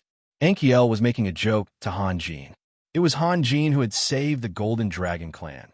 So, no matter what Hanjin wanted, she would give it to him. Fan Lunding pursed his lips, his face ashen. Hanjin and Anchiel's conversation, as if there was no one else around, was undoubtedly an insult to him, but he didn't dare to flare up. I haven't thought about it yet. Hanjin paused, then changed the topic. By the way, before I came, Grand Duke Solomon asked me to send his regards to you. Is that so? Ankiel's expression was a little strange. She knew that her secret had finally been exposed. Also, he asked me to ask you why. Han Jin said with a smile. No reason. Ankiel's answer was very decisive. This? What kind of answer is this? Actually, he understands. Why would he let me ask you if he knew? Han Jin continued to ask. Ankiel really couldn't stand Han Jin's endless pestering. She said angrily, to me, time is too long, but to him, time is too short. How could he not understand such a simple question? In fact, Ankiel had always regarded Solomon as a friend worthy of respect. She was rational and couldn't lose control for a few decades and then spend the rest of her life forgetting and forgetting. Being together with Solomon might be a kind of happiness for Solomon, but would be indescribable pain for her. Therefore, she had never opened her softest heart to Solomon. This was her reality. It could also be said that when Solomon's power grew stronger and stronger, and he could see through her disguise at any time, she found that she was reluctant to part with this kind of life and wanted to continue living like this. She suddenly came to a realization and quietly left the elemental capital. Perhaps it was because of the frost attribute, or perhaps it was because of the wisdom accumulated over a long period of time, but Ankiel couldn't throw herself into a relationship without a future. She also didn't like to burn herself vigorously. Ankiel was really afraid of Han Jin. After all, this topic was too embarrassing for her. She hurriedly changed the topic. Pact. Is he okay? Ankiel had always been curious about why Han Jin insisted on her bringing back Doreen's bones. Han Jin didn't hide anything and told her everything. Ankiel was very confident in Han Jin. If even Doreen, who had been dead for countless years, could be resurrected, then there shouldn't be any problems with Pact. He'll be fine after a period of rest. Han Jin nodded. The golden dragons who heard this seemed to have woken up from a dream. Antoine shot out like lightning and pounced in front of Pact. He held Pact's body in his arms and revealed a look of pleasant surprise. My lord, Pact is really alive. Lord Raphael, are you really going to intervene in the war between the black dragons and the golden dragons? Fan Lunding finally couldn't help but ask. The fact that I'm standing here is the best answer. Han Jin said indifferently. You've defeated the Archangel Alpha. You're already worthy of being the strongest in this plane. Fan Lunding laughed bitterly. Because he had never said such cowardly words, and because he had never endured such humiliation, his face flushed red. Well, since you're going to intervene, then I'll take the black dragons back to the Abyss world. From now on, we'll never appear on the surface. Fan Lunding, this is your last chance to show yourself. Han Jin said softly. Can't you be a little braver? Although Han Jin's tone was very soft, the hidden meaning in his words was particularly fierce. His meaning was very clear. Stop dreaming, I won't let you go. Fan Lunding's body stiffened, and his breathing became heavy.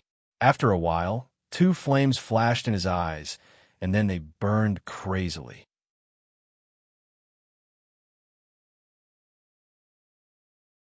Fan Lunding had plotted against Ankiel in order to control the golden dragons and gather all their strength to launch an attack on the Holy Crown City to completely eliminate the threat.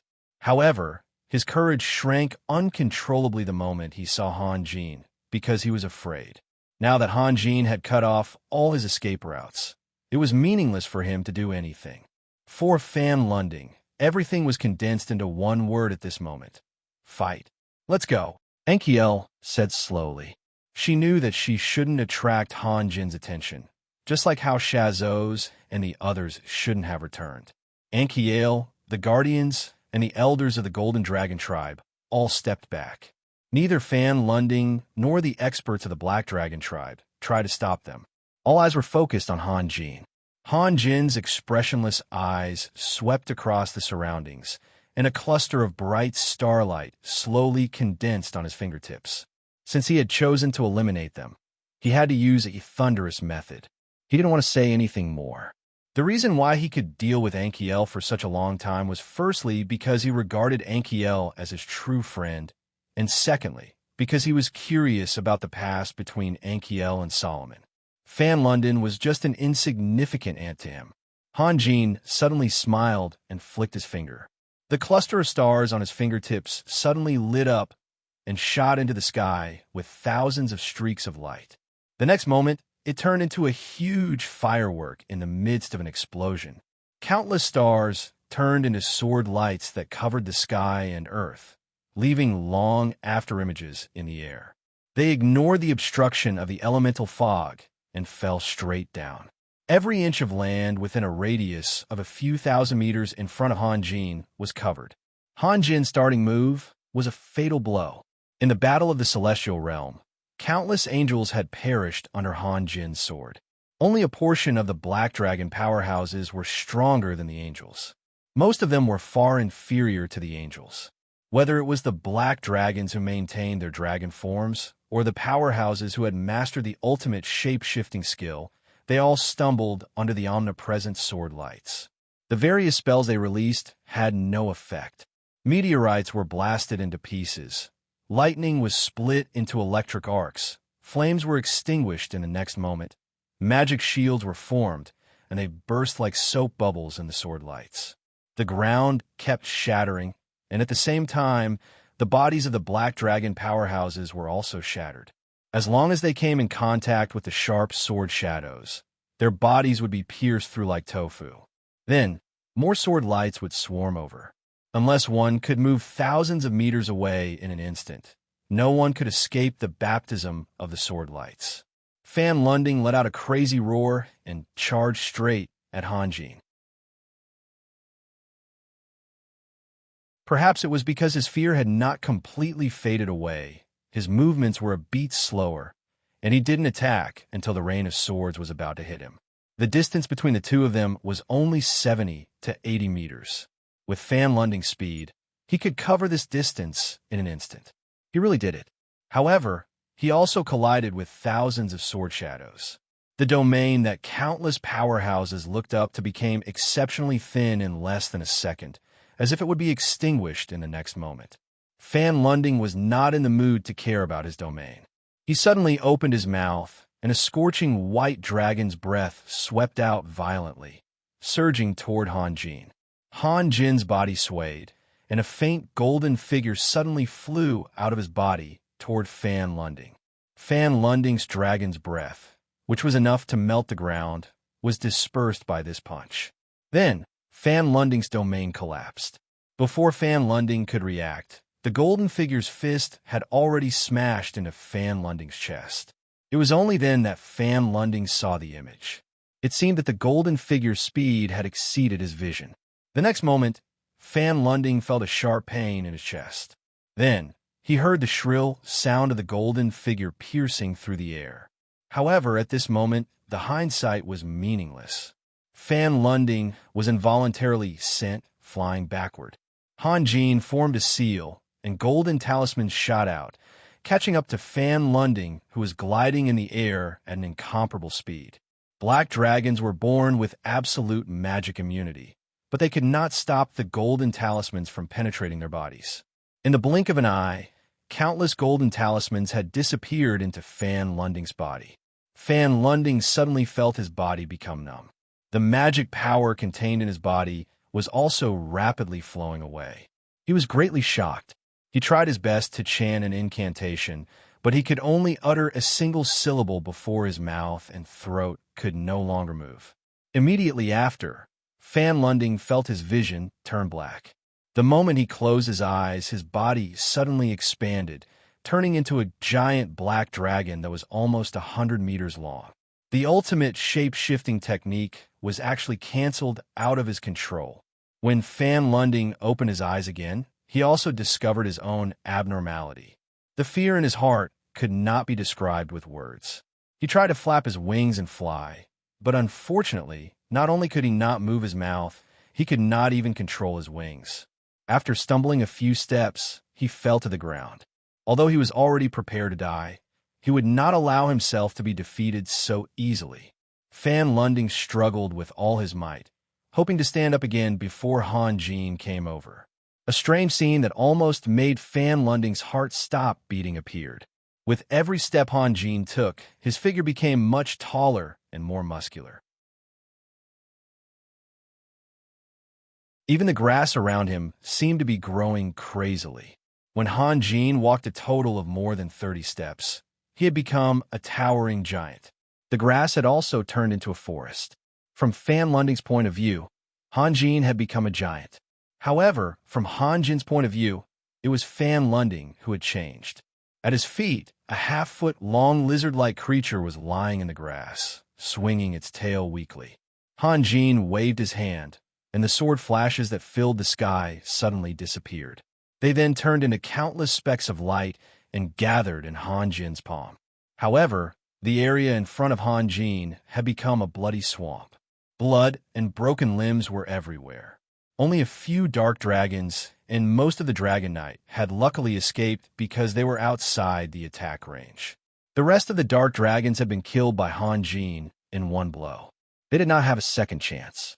Han Jin bent down, grabbed the lizard-like creature by its tail, and picked it up.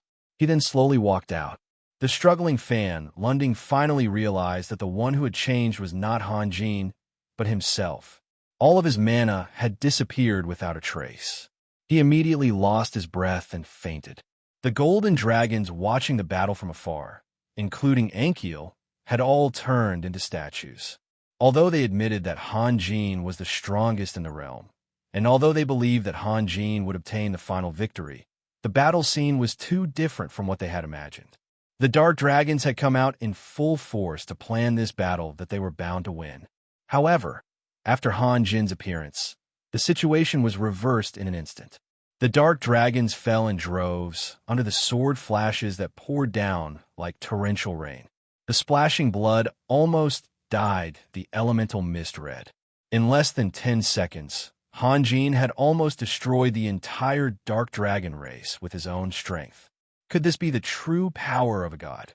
If the golden dragons anger Han Jin, what would the consequences be? Han Jin regarded Enchil as a friend, and Enchil had long regarded Han Jin as a friend. However, at this moment, Enchil, who had never regarded Han Jin as a threat, was also shocked. Han Jin walked slowly to Enchil and waved the miniature lizard-like creature in front of her. He smiled and said, "This is for you." This is. Enchil's gaze fell on the miniature lizard-like creature, and she was shocked again. What Han Jin had given her was not a lizard at all. It was obviously an adult dark dragon, but it was a little too small. It was even dozens of times smaller than a newborn dragon. You don't recognize him? Han Jin smiled. Fan Lunding. Enchil swallowed hard, her voice trembling slightly. Yes, Han Jin said softly. I sealed all of his power, but I did not seal his memories. His fate from now on is completely up to you. Enchil took the pocket-sized black dragon. Her expression was extremely complicated. Fan Lunding had always been her destined rival. Now that he had become like this, she didn't know whether she should sympathize with him or not. The miniature dark dragon lay limply in Enchil's palm. The former king of the dark dragons had become a plaything in someone else's hands. Perhaps, countless years later, Han Jin would have left this plane, and Enchil would have forgotten about Fan Lunding. This little thing would eventually escape and meet a youth who pursued power wholeheartedly. This should be another story. After all, Fan Lunding possessed profound magical knowledge. Of course, in this story, Han Jin would be an ancient god with boundless power, and Fan Lunding would be an unyielding warrior who fought against the gods and was unfortunately defeated. Enchil, take your people and leave. Han Jin's gaze turned to the southwest. What's wrong? Enchil noticed that Han Jin's expression was a little strange. Nicola is here. Han Jin sighed softly and then slowly walked to the southwest. To be continued. If you want to know what will happen next, please go to www.chijian.com. There are more chapters. Support the author. Support the original reading.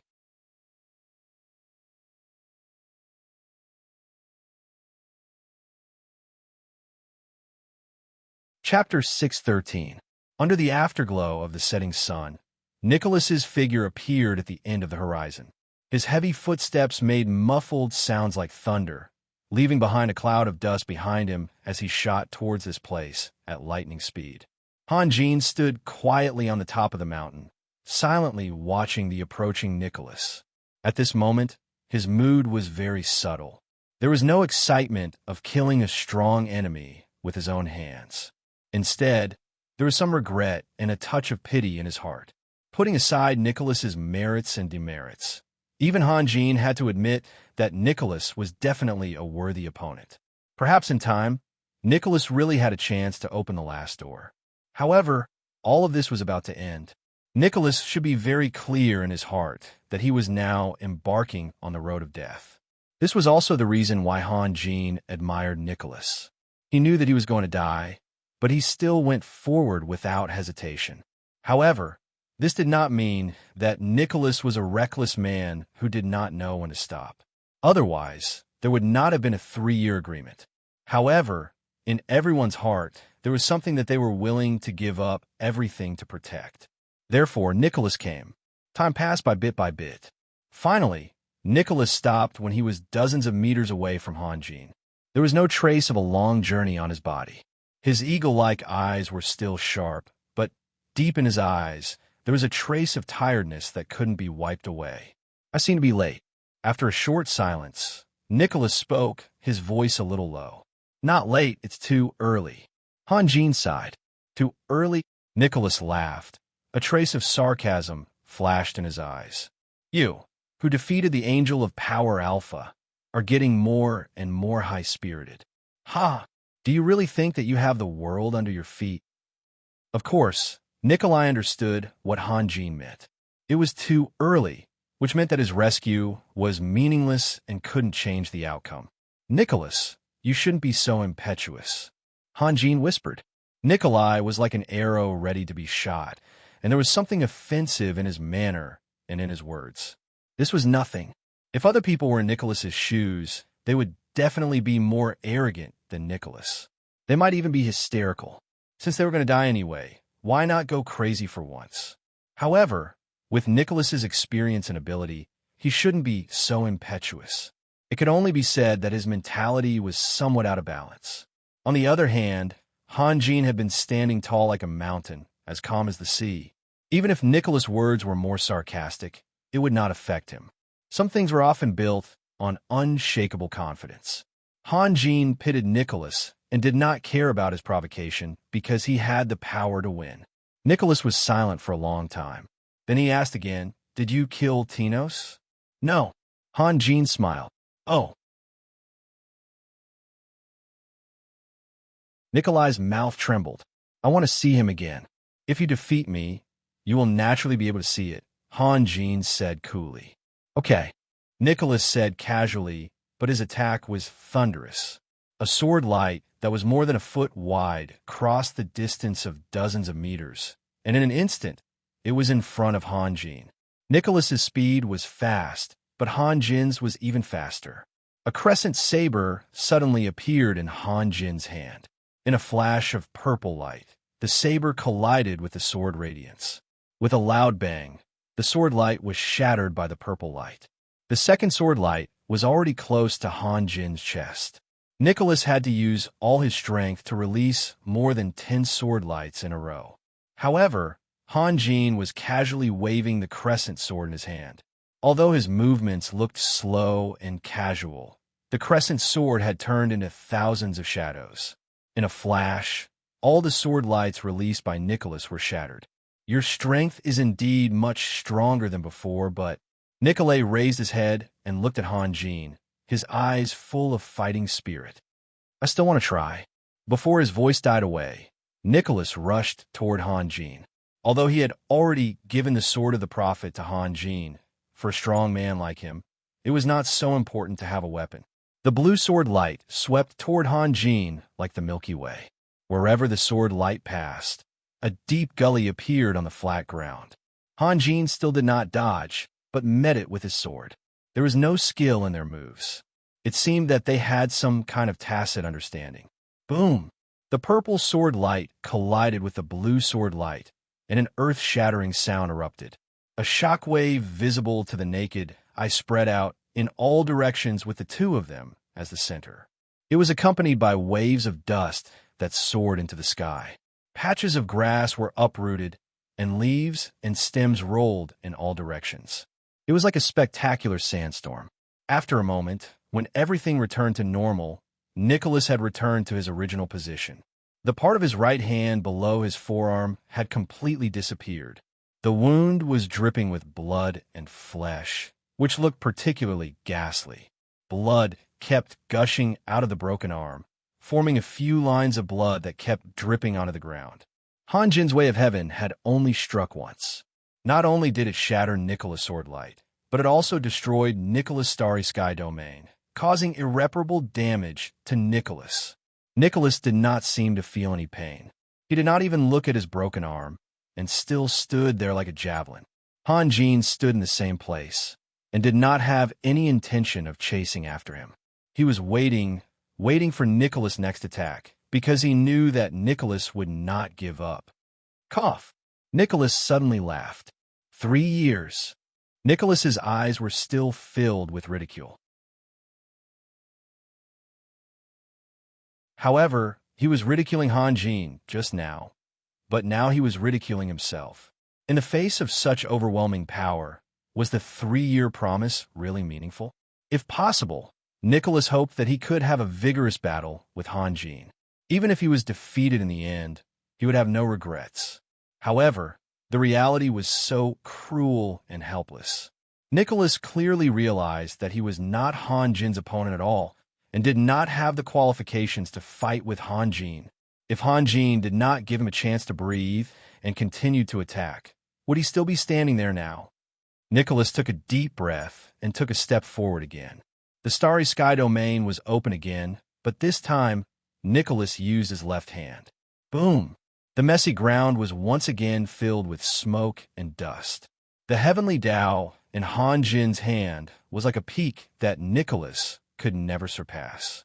It smashed the sword light released by Nicholas into pieces and slashed heavily on the starry sky domain. The domain, the ultimate symbol that countless powerhouses on the continent looked up to, was destroyed once again. The next moment, Nicholas's figure flew out from the sandstorm that covered the sky and the sun. He flew out more than 100 meters, drawing a long trajectory in the air. Bang! Just as he was about to fall to the ground, Nikolai adjusted his body and half knelt in the grass. His right foot and left knee, which were used to support his body, had sunk deep into the soil. Then, Nikolai slowly stood up. At this moment, Nicholas was already covered in blood. Blood was still gushing out from the wound on his right arm.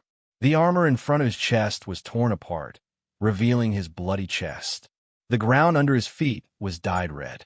Although his injuries were extremely serious, Nicholas's back was still straight, as if nothing could make him bend his spine. Is this the power of a god? Nicholas stared at Hanjin and said with some difficulty.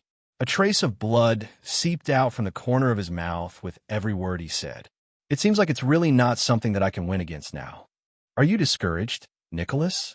Hanjin said calmly. Huh? After hearing Hanjin's words, Nicholas actually laughed. Actually, what I want to say is, even if you're really a god, I still want to try again. The countless starlight surrounding Nicholas's body suddenly began to spin crazily. The starlight danced faster and faster until it turned into an airtight barrier, wrapping Nicholas's entire body inside. Nicholas roared and stomped hard on the ground. Suddenly, the soil under his feet cracked. The cracks, which were as thick as an arm, were like winding snakes, twisting and spreading in all directions. With the force of this stomp, Nicholas flew up. His body was parallel to the ground, and he rushed straight toward Hanjin at an extremely fast speed. The starlight surrounding him was changed in shape by the strong wind pressure. Behind Nicholas, a long glow was left, like a meteor flashing in the night sky. Nikolai used his own body to launch his unreserved charge. The meteor collided with the way of heaven, and a bright and magnificent flower of life bloomed in the open field. Countless waves of dust roared up hundreds of meters into the sky, and then struggled to fall to the ground, dyeing the whole sky gray. Perhaps in Nikolai's eyes, the world was originally gray. This time, the force of the collision was even more violent. Nikolai was sent flying further and more powerlessly. He actually flew out of the hill and landed on the hillside. He rolled along the hillside for more than 10 meters before he could barely stabilize his body. After pausing for only a few seconds, Nicholas supported himself on the ground and tried to stand up again. However, his body was on the verge of collapse. The more he tried, the bigger the wound became, and the more blood flowed out. Han Jin's figure flashed, and he appeared a dozen meters in front of Nicholas. He silently watched Nicholas struggle there. After a moment of silence, he slowly said, "I'm tired. Nicholas, let's stop here." As soon as Nicholas opened his mouth, the foamy blood spurted out of his mouth. He gasped for breath for a long time, and then stuttered, "Raphael, please, let Tinos go. Is this the first time you've begged your opponent?" Han Jin said softly, "Well, I promise you, I won't hurt him today. In the future, it depends on his awareness." After saying that, Han Jin slowly reached out his hand. A ray of light swept out from his palm and hit Nicholas. In the dazzling light, Nicholas disappeared without a trace. Asterisk, asterisk, asterisk, asterisk. After the decisive battle that changed the direction of the continent, Han Jin and Nicholas disappeared at the same time. Duke Guevara and Duke Solomon, who were guarding the Holy Crown City, immediately adjusted their military forces and launched an attack on the Grand Light Empire. Of course, with the wisdom of Duke Guevara and Duke Solomon, they wouldn't use their own men. Instead, they organized a huge coalition army. The Freedom Federation, the Tribal Alliance, and the lords of various regions all joined the ranks of the punitive expedition. Not only did Nicholas disappear, even Prince Tinos never appeared again. The people of the Grand Light Empire were terrified. After a little resistance, they all surrendered. A few months later, the whole continent was reunited. Then, Han Jin appeared again and officially appointed Guevara and Solomon as the right and left prime ministers of the empire. Then, he left all the military and political affairs to Guevara and Solomon. Even when Guevara and Solomon asked him for the name of the empire, he was too lazy to respond. Solomon proposed a suggestion to use dawn to define the name of the empire, which meant that the chaos on the continent had finally ended and the dawn of peace had arrived. However, he was opposed by Guevara. Strictly speaking, Guevara's reason was somewhat absurd. First of all, Guevara said that since there was dawn, there would also be sunset, which wasn't very auspicious. Then, he said that Solomon's suggestion was similar to that of the fallen Grand Light Empire, which didn't sound good. In the end, Guevara made the final decision and named the empire as God Blessed. He also renamed the Holy Crown City as the capital of war gods. The meaning was self-evident. Peace only meant the elimination of the threat of war, but it couldn't completely eliminate the conflicts between intelligent life. The forces of the God-blessed empire were roughly divided into two camps. The most powerful one was led by Guevara, who had followed Han Jin's old team. The other camp was led by Solomon, who had most of the strong men from the capital of elements. However, it was comforting that the two sides didn't have any hatred because of the conflicts. Guevara didn't want to give Han Jin a hard time, and Solomon didn't want to either. Zhonglin was the first president of the Magic Guild of the God-blessed empire. The rank of this position was on par with the two prime ministers, but of course, the actual power was much lower. Morrison's became the Lord of Isolated Cliff City, and Leger became the Lord of Bite Man. These two young men could be considered to have returned home in glory. Only Sassu looked sad. Although the Black Raven City wasn't small, after several massacres, there were only a few 100,000 people left. It could be considered a wasteland. However, it wasn't Han Jin's fault. After all, Sassu couldn't remember where he was from. The new nobles of the God-blessed empire paid close attention to Gao Bin's movements because Gao Bin was the only strong man who was qualified to establish another faction. He was the leader of the elves, and he had connections. He was Han Jin's brother-in-law. Who dared to provoke him? However, one morning, the elves all disappeared. The ancient tree of life in Wild Willow City, as well as the tamed dryads and unicorns, also disappeared into the air. Since that day, pure-blooded elves rarely appeared on the continent. Only a few half-elves could be seen walking around occasionally. After Chasam of Cold Shadow City returned to his own city, he did the same as Han Jin. He didn't care about politics anymore. He even resigned as the chief and built a small house on the west side of Cold Shadow City. To be honest, the feng shui of that place was very bad. It was in the middle of a huge cemetery, and all of Chisam's wives were buried there. Some people said that Chasam was afraid of Han Jin, so he voluntarily gave up his power to prevent Han Jin from turning his attention to him. Others said that Chasam had turned over a new leaf. That was why he chose to live in the cemetery of his wives, and spent the rest of his life repenting. Regardless of whether people's guesses were true or not, in the end, Dominique returned to Cold Shadow City under the pleading of the Titan tribe. However, she didn't seem to want to stay there. After only half a month, she returned to the city of War God. The most shocking thing was that Stillbird became the lord of the city of War God. He didn't contribute anything, but he was given such an important position just because he was Han Jin's servant. This made some of the strong men who thought they were very capable unhappy. It wasn't until a few years later that Guevara realized that Han Jin wasn't only doing this to take care of his friends, but also to pave the way for Solomon. Of course, Stillbird didn't know much about politics. In fact, Morrison's and the others didn't know much about politics either. Therefore, the city's politics were all handled by the city lord of each city. Stillbird and the others had the benefits brought by their ranks, as well as the permanent inheritance rights. The power of the city lord was highlighted. In the past, the city lord was usually appointed by the lord, but this didn't work in a few special cities. Stillbird knew how to take care of Han Jin's daily life, but it was difficult for him to choose his own city lord.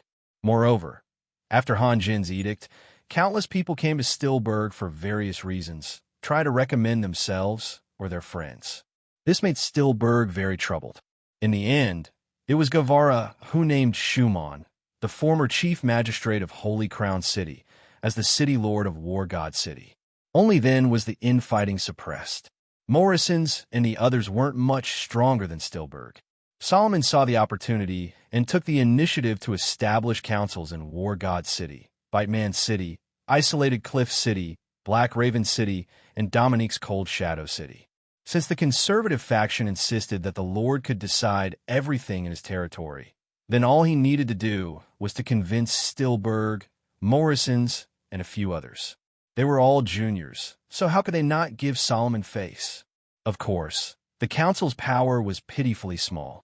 At most, they could make a few calls or condemn someone after something happened.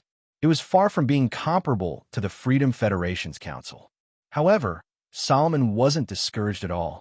It was almost impossible to expect a young sprout to be like a towering old tree that could block the wind and rain. Moreover, Solomon knew very well that forcibly changing people's old habits in a short period of time would often come at a heavy price. Therefore, this was a century-long plan that couldn't be rushed. It required the efforts of generations after generations. Asterisk, asterisk, asterisk, asterisk, this was a different sky. Beside a dark blue lake, there was a small house. A burly man was resting on a deck chair in the courtyard with his eyes closed. Suddenly, a green light shot out from the forest beside him. The sky suddenly darkened, and a splash of water covered the burly man. The burly man flicked his hand, and the green light shot back into the forest. Then, a cloud of black gas rose up and enveloped the water. Following the burly man's hand gesture, the water turned into a torrential rain and swept into the forest. Aya! A young and tender scream came from the thicket. Then, two beautiful little girls jumped out of the thicket. The little girl on the left was completely soaked in raindrops. Her jet-black hair was messily plastered to her forehead and face. She was rubbing her eyes. The little girl on the right was even more pitiful. Not only was her entire body soaked, there was a red mark on her forehead.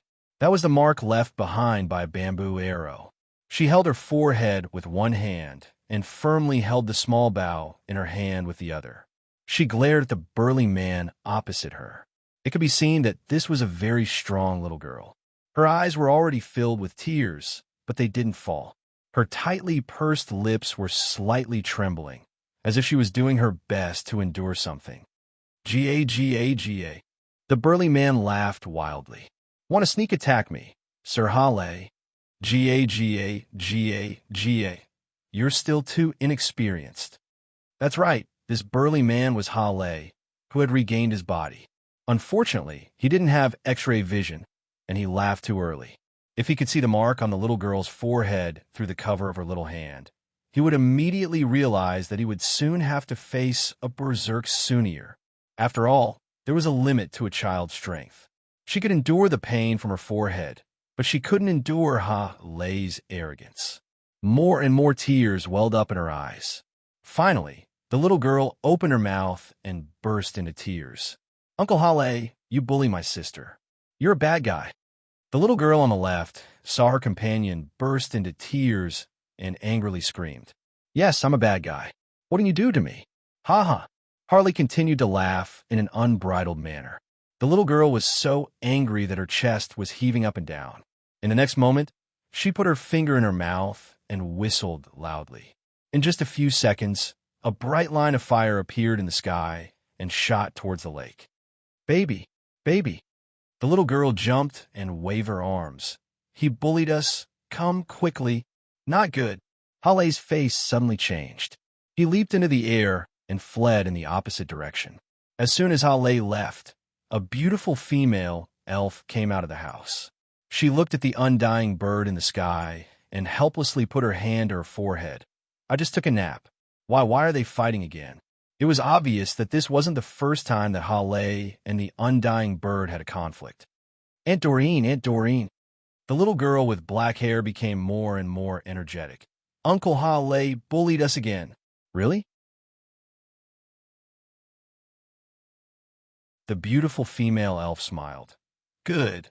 I'll teach him a lesson when he comes back. Okay. The little girl nodded vigorously.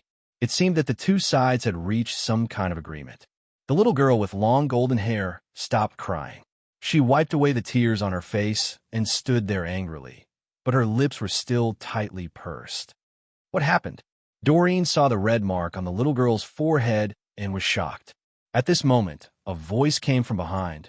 What happened? Who dares to bully you? Gaobin walked over with a smile as he spoke. Uncle Gaobin, Uncle Hale bullied us again.